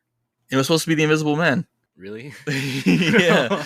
You didn't catch that, huh? Okay. So he was there, but there was no actor. Right, exactly. I got you. All right. And I will forever associate this house with extra. Yeah. So you made a good point with this, and I'm sure you'll talk about it, is the catacombs weren't what I was expecting them to do. I know I had said that I probably will never be able to go to the Paris catacombs, so this would be the next best thing to see. It wasn't the Paris catacombs that we're used to seeing. It wasn't all the bones stacked up on top of each other. There was like a catacomb aspect at the beginning, but it wasn't the catacombs that I pictured personally. Yep. So that kind of threw me off a little bit. After the catacombs, we go into the opera house and we smell that flowery smell from the flowers on the walls. Very nice touch. one of my favorite parts of this house was like the Phantom like just knifing his way into the face of one of the people watching. I think that was the best part. It's like just Fleshy. going to town on this guy, just like ripping off the face. Oh man, this is one of the houses that I think I got the biggest scare of the event was in this house. I don't remember what night it was, but we were going through the theater or the opera house scene, and there we were going through the curtains. I believe it was right after the knife in the face guy. Just going through the curtains, and I'm just kind of looking around. The scare actor did not use his trigger. He had just stuck his face out of the curtain, and when I looked to my left toward the curtain, inches from my face, like right in my face, it dropped me. It made me like shout. It was so good. Oh, that guy got me, and I started cheering. I was like, yeah, and I like almost like thanked him. It was so great. So that was a highlight, and that's because it doesn't beat the biggest scare that I've ever gotten at Horror Nights in general. But the fact that it was in Universal Monsters Was that this year? is funny because last year I think I got the biggest scare I've ever had, and that was in Universal Monsters Legends Collide. Wow. I was basically pinballed in there, where there was like a Dracula that got me right in my face, and then like a Wolfman got me right in my face right after that, and then like a mummy got me. Like it was like boom, boom, boom, boom. Wow. It was the best thing ever, and it That's rare. yeah, I literally was pinballed in that house. So I don't think anything beats that. But for this year, it was still in Universal Monsters where I got my biggest scare, and I was just a scare actor not using his trigger and just getting me right, being right up in my face. Yeah. Great, great, great stuff. Let's talk about the Hunchback Bungee. Quasimodo. I was not expecting that dude to jump down at me. So Yeah. the first run through, as soon as I went under him, boom, there he went. I was like, oh my god. My first run, it was a little staggered, but the second one, I got it good. Yeah. I had my arms out, ready to catch him. I think he appreciated it. Oh, you were giving him the trust fall. Yeah. Quasimodo's the homie. And then there's the Dr. Jekyll and Mr. Hyde section. I thought that part was fantastic. I wish we had a little more of Dr. Jekyll and Mr. Hyde. Yeah. But his look as Mr. Hyde, there was this one scene where he's like at a bar or something, and he's like ripping out a spine of like a body, and there's like a real scare actor's head in the body, so they're like screaming, but he's like yanking out the spine, and then he'll lunge at you, and that was probably my second favorite part of the house, and second biggest scare was him like lunging. And then after that, you see Dr. Jekyll like apologizing, like, oh, what have I done? He went from a surgeon to a butcher over there. It's not my fault, man. I don't blame you. Probably has to eat more. But that is my number 5, everybody. I feel so terrible putting it at number 5 because it is such a great house. My apologies. Don't hate me. I loved it. I absolutely loved it. But this house and this year is just stacked. Yeah. So good. I got a little more to say on that, but I'll say it when it comes to my number. Okay. My all right. 5. You're number 5. I had Yeti Campground Kills. Okay. Number 5. It was fun. Like people say, it's campy. It's the humor house. I saw it said happy retirement near the end, and that's the day he was dying, so that's hilarious. Okay. And of course Billy's poking the dead thing. Like, it's just a fun house, and it tells the story very well.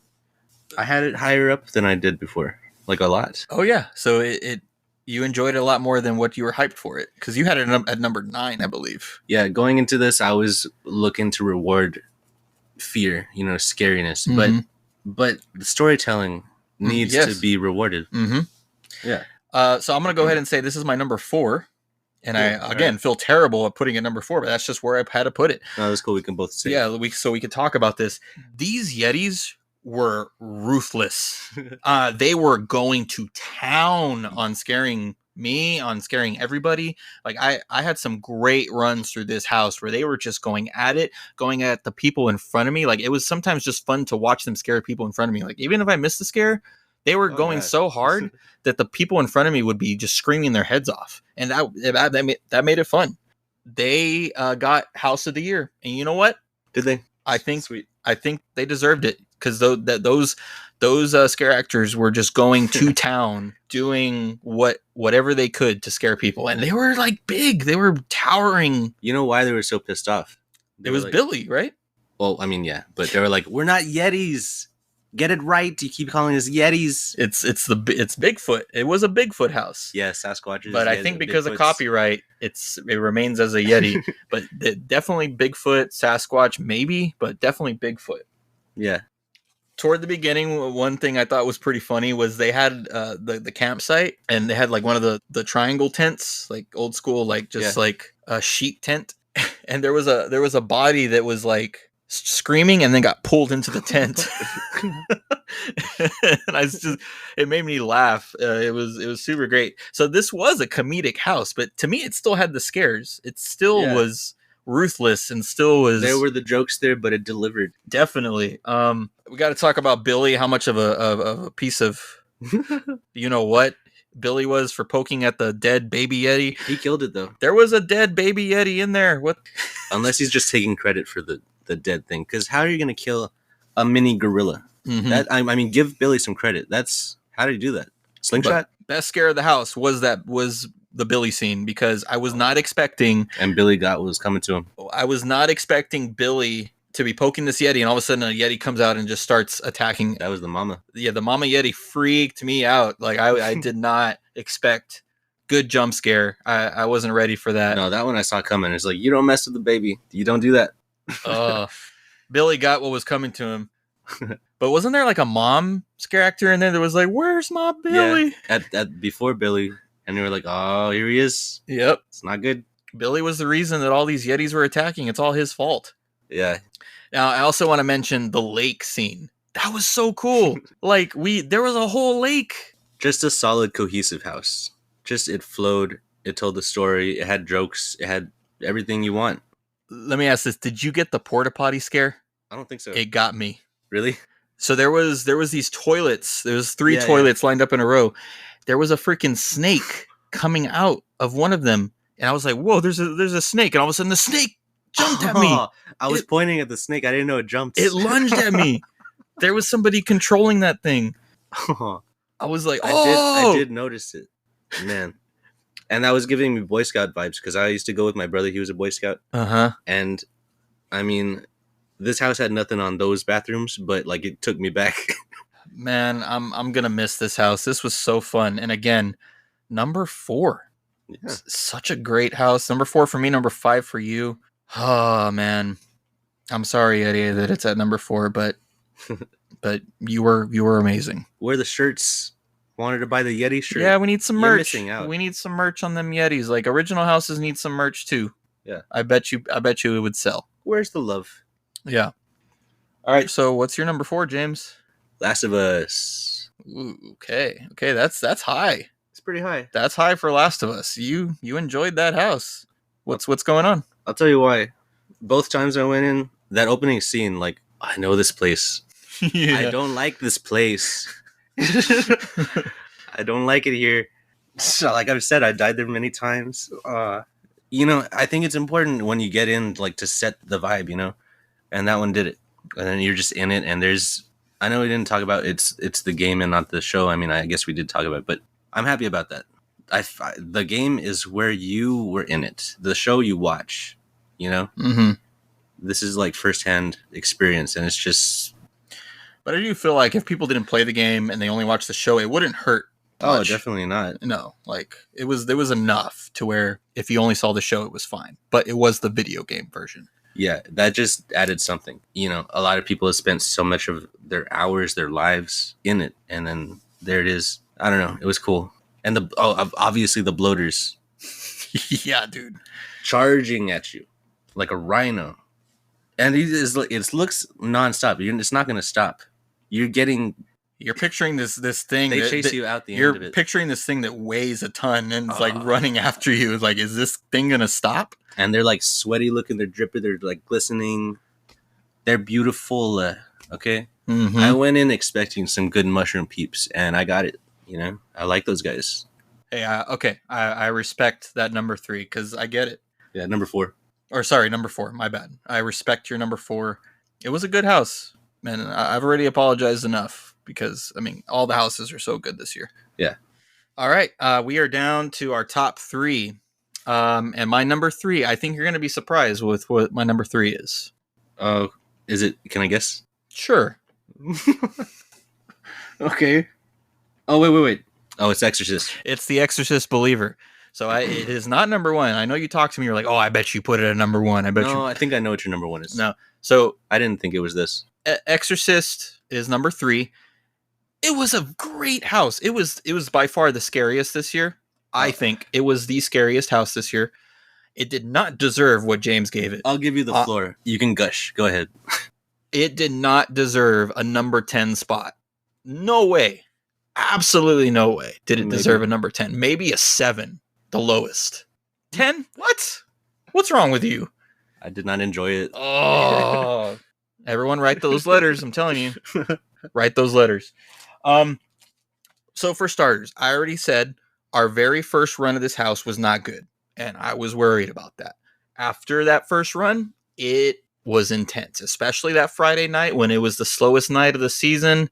Ooh, those scare actors were vicious. Vicious. They were going so hard. Like, way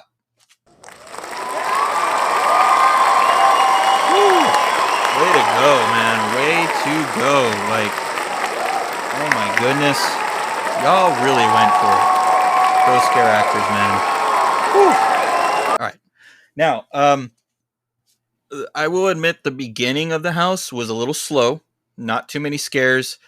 But after you got past the forest scene where they're like searching for the girls, the house really starts to pick up. And oh man, there's the one scene where there's like poop smeared on all the walls, and that smell. James never really smelt it. I tried. To be fair, that final night the smell wasn't really strong in there. I think they were probably running out of the scent since it was the last night. But that smell just added to it. And the first time that you see the poop smear on the walls, the scare actor of one of the girls walks out in front of it and is just staring forward and then only turns her head towards you. And I swear she looked into my soul, like deep into my soul, and was like, I am going to eat it. Yeah, we made eye contact. It was cool. I am going to eat that soul of yours. Oh my God. It was chills, man.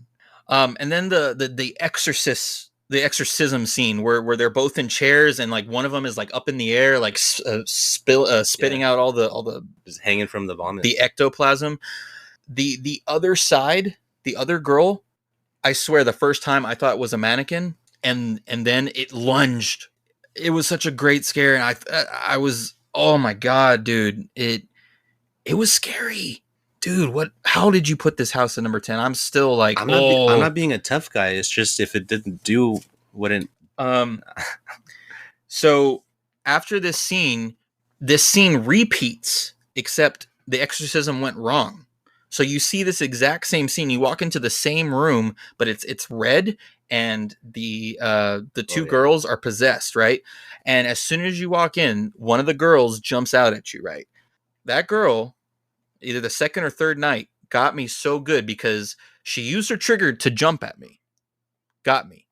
Right. And then the trigger was over and she continued to jump in and out in front of me and like kept going after me. Like, I was like, oh my, got me like 2 or 3 times. Literally, same person, same run, 2 or 3 times. What if they weren't acting? What if they like hired some temp demons?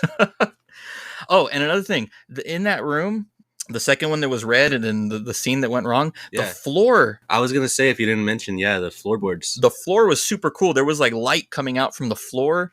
Super nice touch. Like super cool touch. Yeah, the red peeking through the floorboards. Very, very nice. That was a cool detail. Between the sets, the scare actors going hard, the smells, it was such a fun house.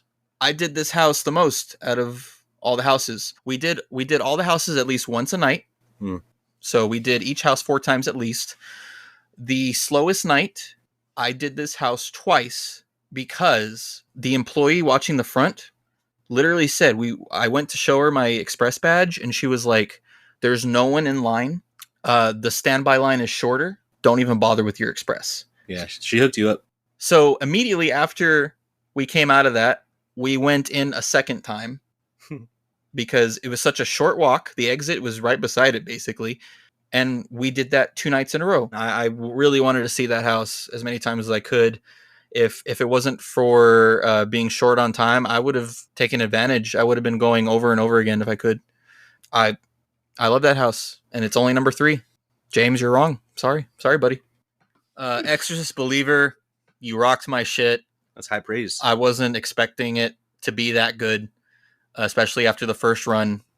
The house is by far better than the movie. The movie wasn't as bad as everybody was making it to be, but the house is much better than the movie. So I feel like you're going to hate on the movie so much because Yeah, that is interesting that you said that the house is better than the movie. Like, I took note of that for sure. I definitely took that into account. Now that's logged in. All right. You're number 3, James. Universal Monsters. Nice. Yeah, I always love the monsters. I enjoy them. They have a spot in my heart.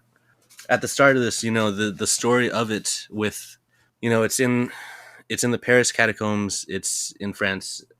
The Hunchback of Notre Dame, right? He is in the catacombs now. Why? It burned. This is real life. So he's chilling with his roommates, and here we come barging in. And I think it's too much for him. He's jumping off the thing. I was like, don't do Quasimodo. He's not trying to kill himself, man. I think he's just trying to go. go. He's jumping off. He's an evil Quasimodo. He's trying to go after people. Can he fly? He's pissed about his house burning. He can't fly. He's going to squash someone or what? He's going to plop. But I love Quasimodo. I love the monsters. I think it was a little heavy on the Phantom of the Opera. Yeah, Phantom of the Opera was definitely a big part of it. Yeah, big part of it. This was the longest house of the event, by the way. I didn't mention that. Was it? It went on, man. It kept going and going. It was definitely the longest one. Yeah, they did closing on. I mean, they did good closing on Jekyll and Hyde because that guy's a beast, and he was just like chomping on a horse, no problem. Oh yeah, the dead horse. I forgot about that. I'm pretty sure that's the same dead horse from 29. We never got to see it, but it was in front of what's that called? Hey, I got horses. All my neighbors got horses. They're tough, and he took one down easy. Nah, but and something I didn't say. I was gonna mention during the dueling dragons, that looked more catacomby than the catacombs. Yeah, there was more bones in Dueling Dragons Definitely. than in the catacombs of Universal Monsters.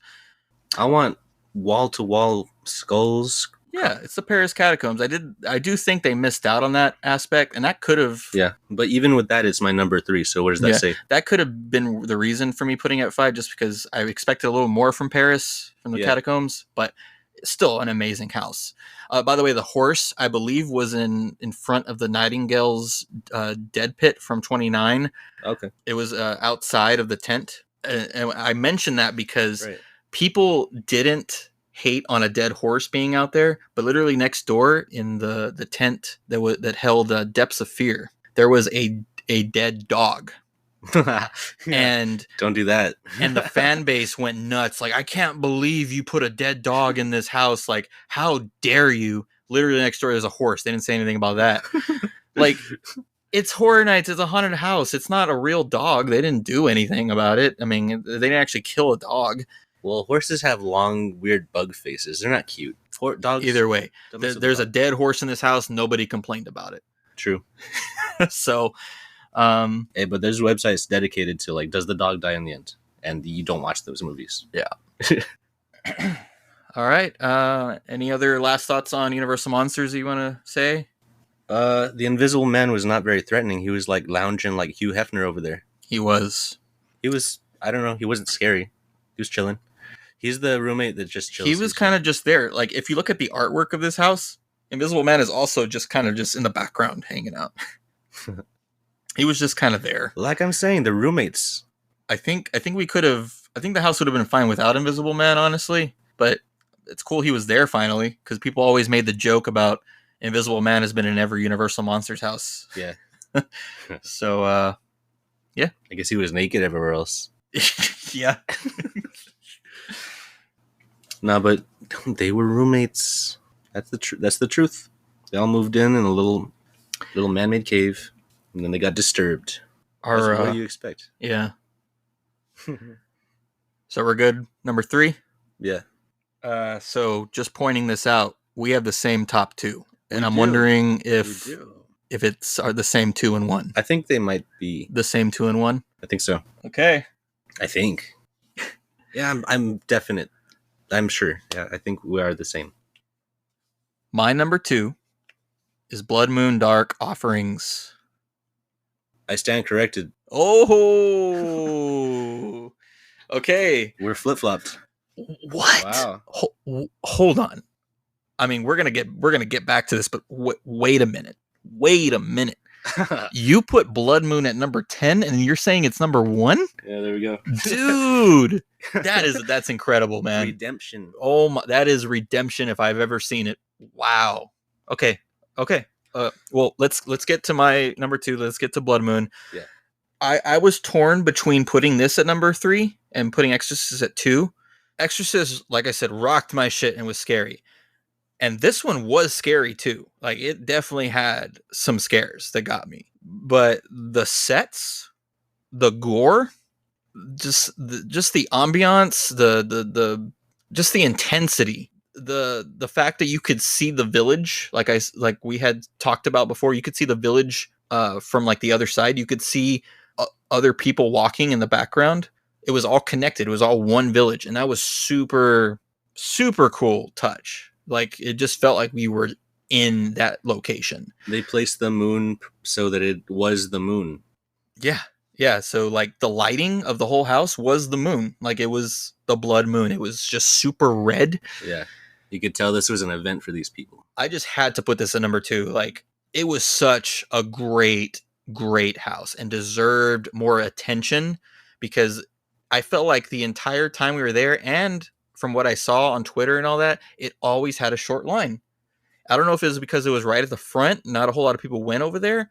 It deserved more attention than what it got. Like, agreed. It was so good. So I just want to mention the gore parts. Like, there was so many cool sets and cool set pieces. I mean, where like there was straight up little kids having fun with like intestine entrails. Like, they were just having a jolly good time. Like, they're growing up around this. They're part of this cult. They're out there playing tetherball. It's not tetherball, but it's that ring around the rosy thing with the ribbons. Yep. But it's entrails.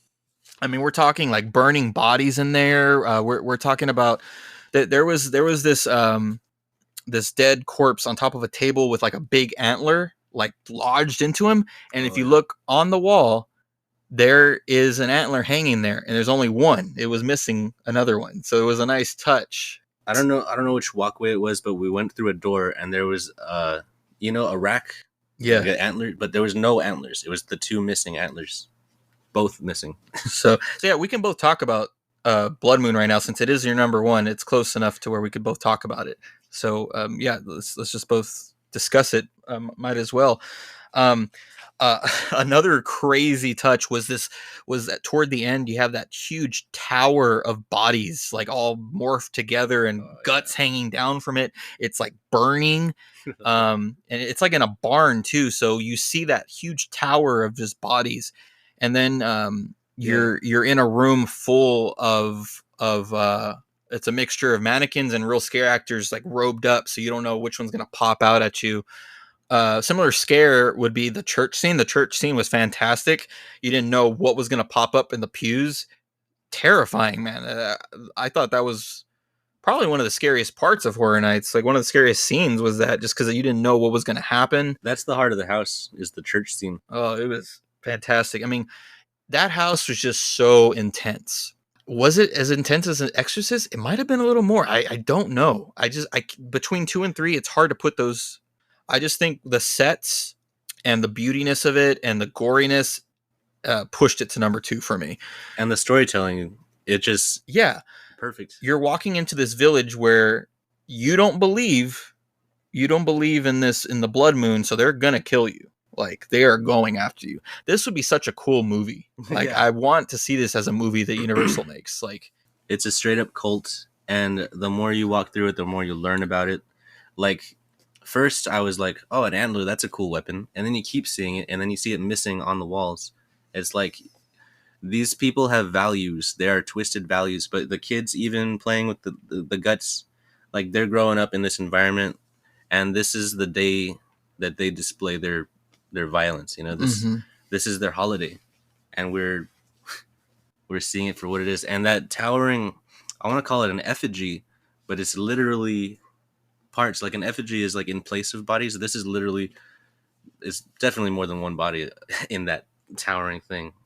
Man, it's again, I want to reward scariness and storytelling. That's why it's my number one. Is it did the thing, it did what it's supposed to do. You know, storytelling absolutely, and gore. absolutely. I wish I could have seen that house so much more, and it's so sad that it's gone forever. I can see this house having a sequel in the future. I think they'll bring like a sequel back at some point. It's so good. Yeah, definitely. I loved it. I say that with truth. I loved this house. What about the bell tower guy? It was cool because you there was a part of the house where you could see the bell tower, and then you actually get to it and you see the guy ringing the bell. Every time I'd see him, I like give him like a nice little wave with a smile, and he would like lunge, like oh, you're dead. Blood Moon. Blood Moon, Dark Offerings, man. Dark offerings, indeed. Like so many sacrifices. How much is enough? I think you're gonna run out of people, man. Dark Offerings or Blood Moon is what Midsommar should have been. Yeah, That movie should have been Blood Moon, I see that. That's right? exactly. Yes. Ah. Yeah, make a movie. The first Universal house-based movie. Why not? Technically, that's incorrect. What have they done? House of a Thousand Corpses. Oh, really? Yeah, that was a house before it was a movie. Sick. Mm-hmm. Have they done that since? Is it a lot of those, or That was the only one. Man, well, here's yours. You've done it before. Do it again. Yeah. So it was a house at Universal Studios Hollywood, I believe, like years and years before Wow. the movie. But it came to Orlando in 2019. So Nice. But anyway, Blood Moon Dark Offerings, we love you. Oh my god, so freaking cool. Let's give them some love. Yes. Well deserved. Great job on that. Oof. Yeah, so good.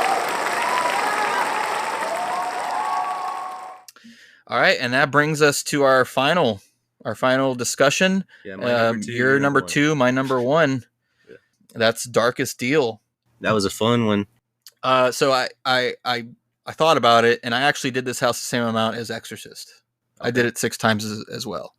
It was just so good. I had to re-see it on the last 2 nights. I had to see it twice on those last 2 nights. I love this house.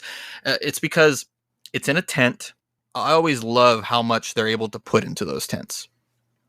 But story-wise, it had such a cohesive story, and you could follow it so easily. The setting was really cool. The idea was cool. It blew my expectations. I had this at like number 6 on my hype list. So I think this was the furthest jump. I feel like it even started before the house, you know? Like the book and the deal. It was like on the way in, like when you curved into it. Mm-hmm. So it was like almost like taking the most advantage of the space and the time you have, you know, story-wise. Yeah. So you walk into the pub facade, which I always loved that the sound that you heard from it, like like there was like some kind of like ambient thing that you would hear, and that always like got me excited. But you walk into the house and you're at the crossroads with pine straw spruce. They planted corn, or it was probably fake corn in there, but it was fake corn. But the fact they put corn in the house, Universal just doesn't learn. If you don't know, if you weren't there opening night, we weren't, but we saw a lot of people posting about it. There was a really bad storm opening night where it just just the gods decided to just throw every pound of water onto Halloween Horror Nights. That's the thing. It happens every year, but you don't know when in the timeline it's going to happen. Yeah, well, they need to stop planting corn or using corn. Maybe that's the thing. Yeah, try it 1 year, no corn. See how it goes. But anyway, you see him make the deal, and he has the whole contract, and his signature like lights up on the contract. Yeah. And then you see the demon for the first time kind of jump at you from the right, and I think that was the first scare that I got from this house. The design of the demon I thought was amazing. I thought it was really cool, really scary looking. Right after the scene, you walk into the pub where Pine Straw is performing, and a demon pops out from the right side, and his look is so like menacing, and like he does that whole like at you. That wasn't how he sounded. I tried, but when I saw that look, I was like, "Oh, this house is gonna be good." Like, I love the guitarist, like, and then he's playing like kind of crappy, and he shuts down like a robot. Exactly. He's like almost drooling. Yeah, you see him start off like playing super badly, and then he slowly starts to become good in that scene. Like you could see how the deal made him That's when better. His first affected is when he's like, Ugh. The next scenes is he getting better. The thing is, he made that deal with this demon, right? Yeah. So that demon is following him at everything he does. Yeah. That demon's like waiting to take his soul. Mm-hmm. Which was a really scary part, like little like thing thrown in. You get what you want, but there's a catch. And yeah, so everywhere he went, the demon was possessing people around him and even messing with him too, is what it seemed like. Yeah. Another huge scare that I got from this house was I couldn't tell if it was outside of another venue that he was playing at or if it was supposed to be at his house. But there's a woman stirring a pot. I was maybe thinking it was maybe his wife. Since before this room, you see a porch and a rocking chair moving back and forth on its own. So I think it's his house that we walk into. So you see the woman stirring the pot, and I'm paying attention to this woman thinking she's going to pop up and do her thing, like scare me, right? And out of nowhere, it's a distraction scare. Here comes another demon from behind some sheets hanging, like laundry sheets. Yeah, to her right. And just jumps out and runs right at me. Like, not just pops out, runs toward me. Great scare. So again, with this story, it keeps evolving. Like he's getting better and better. He's getting that fame. And then we walk into that house, you see the rocking chair, it's empty, but then you go around the corner and it's a mannequin of Pine Straw, but he's an old man, and I think he's dead in the rocking chair. He is withered. Yeah, so we have gone through his life. I believe this is how it went, and he's now dead. And so the next scene that we go into, I believe is kind of like purgatory, where he's back on stage as a young person, and the demon's like, all right, it's time. Your soul is mine. And then like you see his chest light up. He had like this cool effect where his chest lit up and, his soul gets taken. That same room had a piano in it, and a freaking scare actor came out of that piano and got me so damn good. Yeah, he's literally in the piano. There's a little fake wall window thing, and he pops his head out. And then we enter hell, where Pine Straw is like literally in the ground. That was kind of disturbing. You can see him holding the guitar, like stuck in the dirt. Like, oh man. Yeah, it's tough. I think again that's kind of where you smell the soil smell again.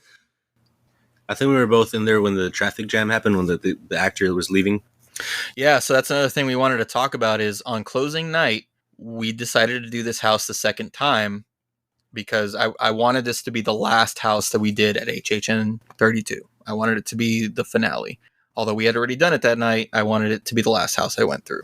And I'm really glad we did, because when we got to that room where you see the old Pine Straw dead, it's right before you're about to go into the purgatory scene where he's back on stage as a young guy.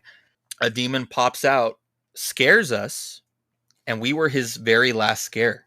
Yeah. Of the whole event, because not just the night, because there was a traffic jam where we stopped. So we had stopped there because it was the final cast change of the night. The last cast was about to come in, so we were stuck there. The guy had just scared us, and he kind of like signaled to us to like kind of make way to get to the side. He got right beside us. He looked up at it said Barrel House Blues, which was the venue, like a venue that the guy played at. Which I thought it was the same pub as the beginning, but it was a different one. It said Barrel House Blues. He looked up at that sign and he bowed to it, and he like put his hands together and was like thanking it, and he left for the last time. It was such a cool moment to witness. Like Some reverence. Yeah. we got that scare actor's last scare. He stood beside us and said goodbye to that house that he loved being a part of. You could tell he loved being in that role. That was the reward for going to that house again that night. Yeah. However, the downfall was because I think the actors were all celebrating outside and hugging each other probably. The rest of the house was empty. Like there was 5 or 6 boo holes, nobody, because the cast was getting ready to change for the last time. Yeah, they left halfway through. So no big deal. I mean, no big deal. It was the end of the night last night, and they were probably all sad and hugging each other. So I get it, and I'm glad we got to experience the house beforehand. So that didn't take away from it. I completely understand. Oh, yeah. But I'm so glad we got to see just that moment, of that scare actor. For sure. Yeah, I thoroughly enjoyed The Darkest Deal. I'm gonna miss the hell out of that house. Like, just from the storyline that you could follow so easily, the design of the demon, the Final Night's experience, it's all number one. It pushed it to number one, and I am going to miss it. I'm gonna miss HHN32. Wow, such a good year. I feel for Pine Straw Spruce. I mean, it paid off. I mean, he got what he needed, and you could see the difference in his ability. But was it worth it in the end? I mean, I want a sequel where he fights for his soul or something. If they can somehow make a good story out of it, it's a possibility that we could be seeing a sequel to this. I would really enjoy a sequel. Yes. I honestly thought that this would be your number one as well. So I'm actually kind of glad that I'm surprised at you. I'm actually glad that we didn't have the same thing. Yeah. But this was the house, Darkest Deal, that I thought you had at number 8. Remember, you were like, "Oh, I'm scared to say number 8," and you're like, "Okay, what do you think number 8 is?" I'm like, "Don't say it. Don't you dare say Darkest Deal." You're number 1. You were scared for you. I was scared that you were going to say Darkest Deal, man, or even Blood Moon. No, that's because that's another one story-wise. I mean, I'm a cartoonist, so I've studied, and like I respect it, and I want to reward it so much. It needed to be rewarded, and it was. But Blood Moon, I just think, did it a little more.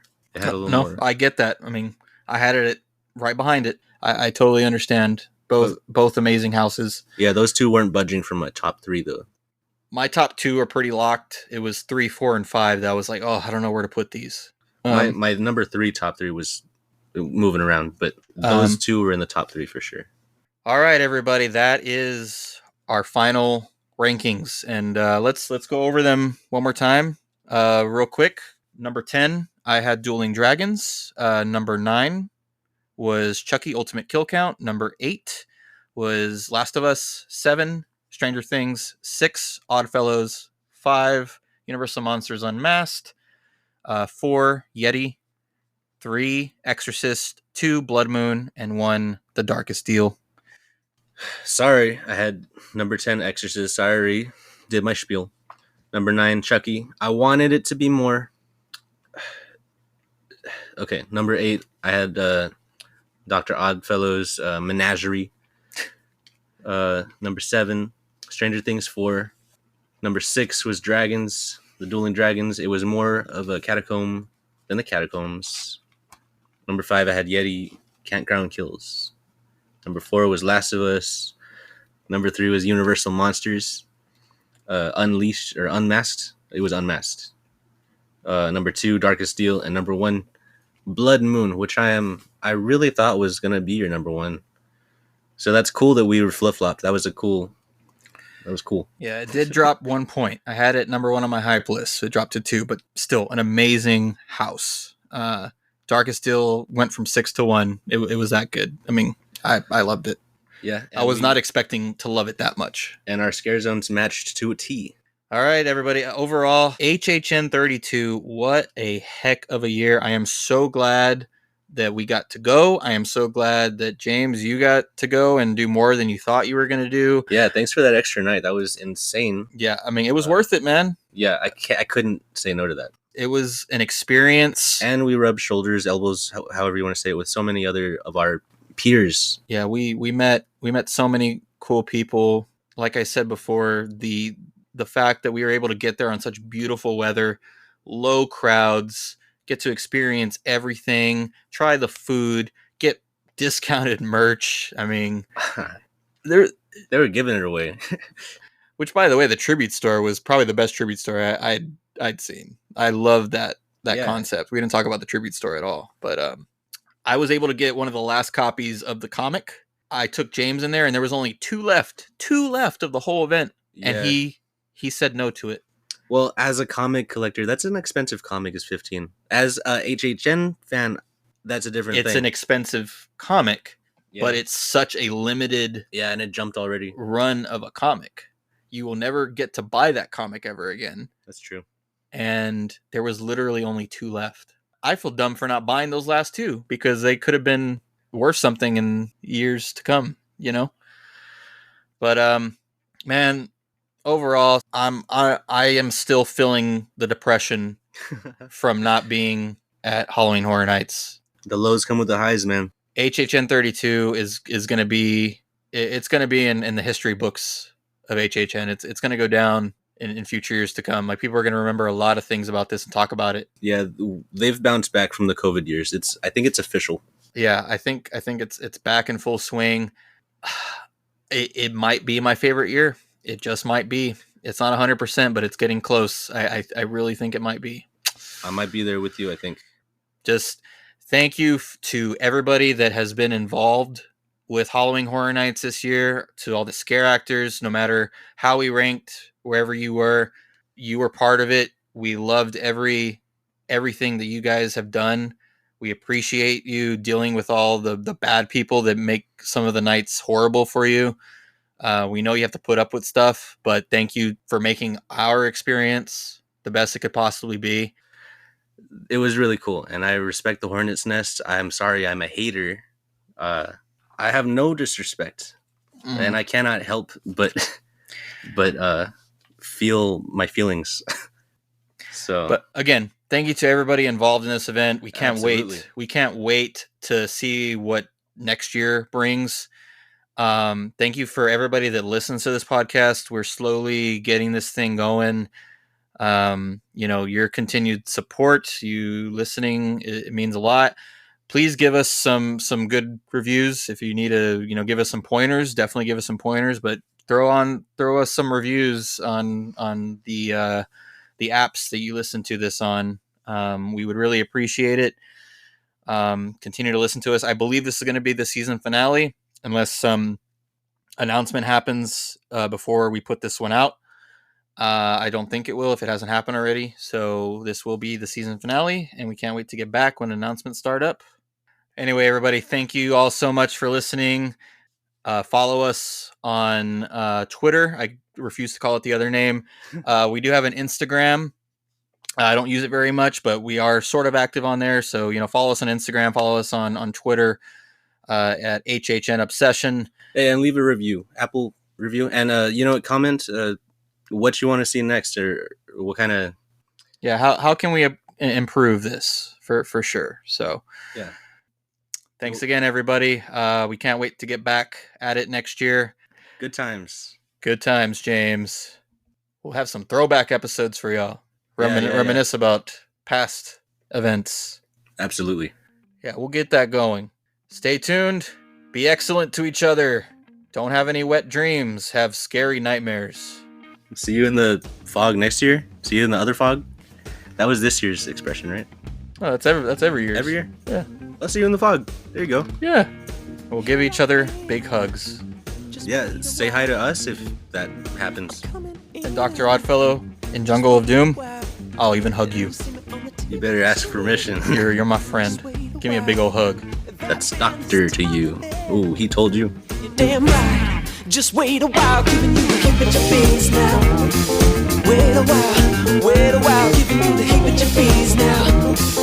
Wait a while,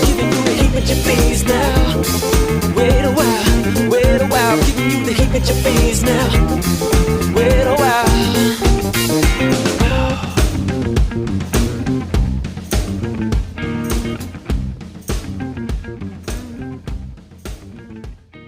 Hey everyone, just wanted to give a quick shout out to my good friend Zach Weber, who provided our intro and outro song, Heebie Jeebies.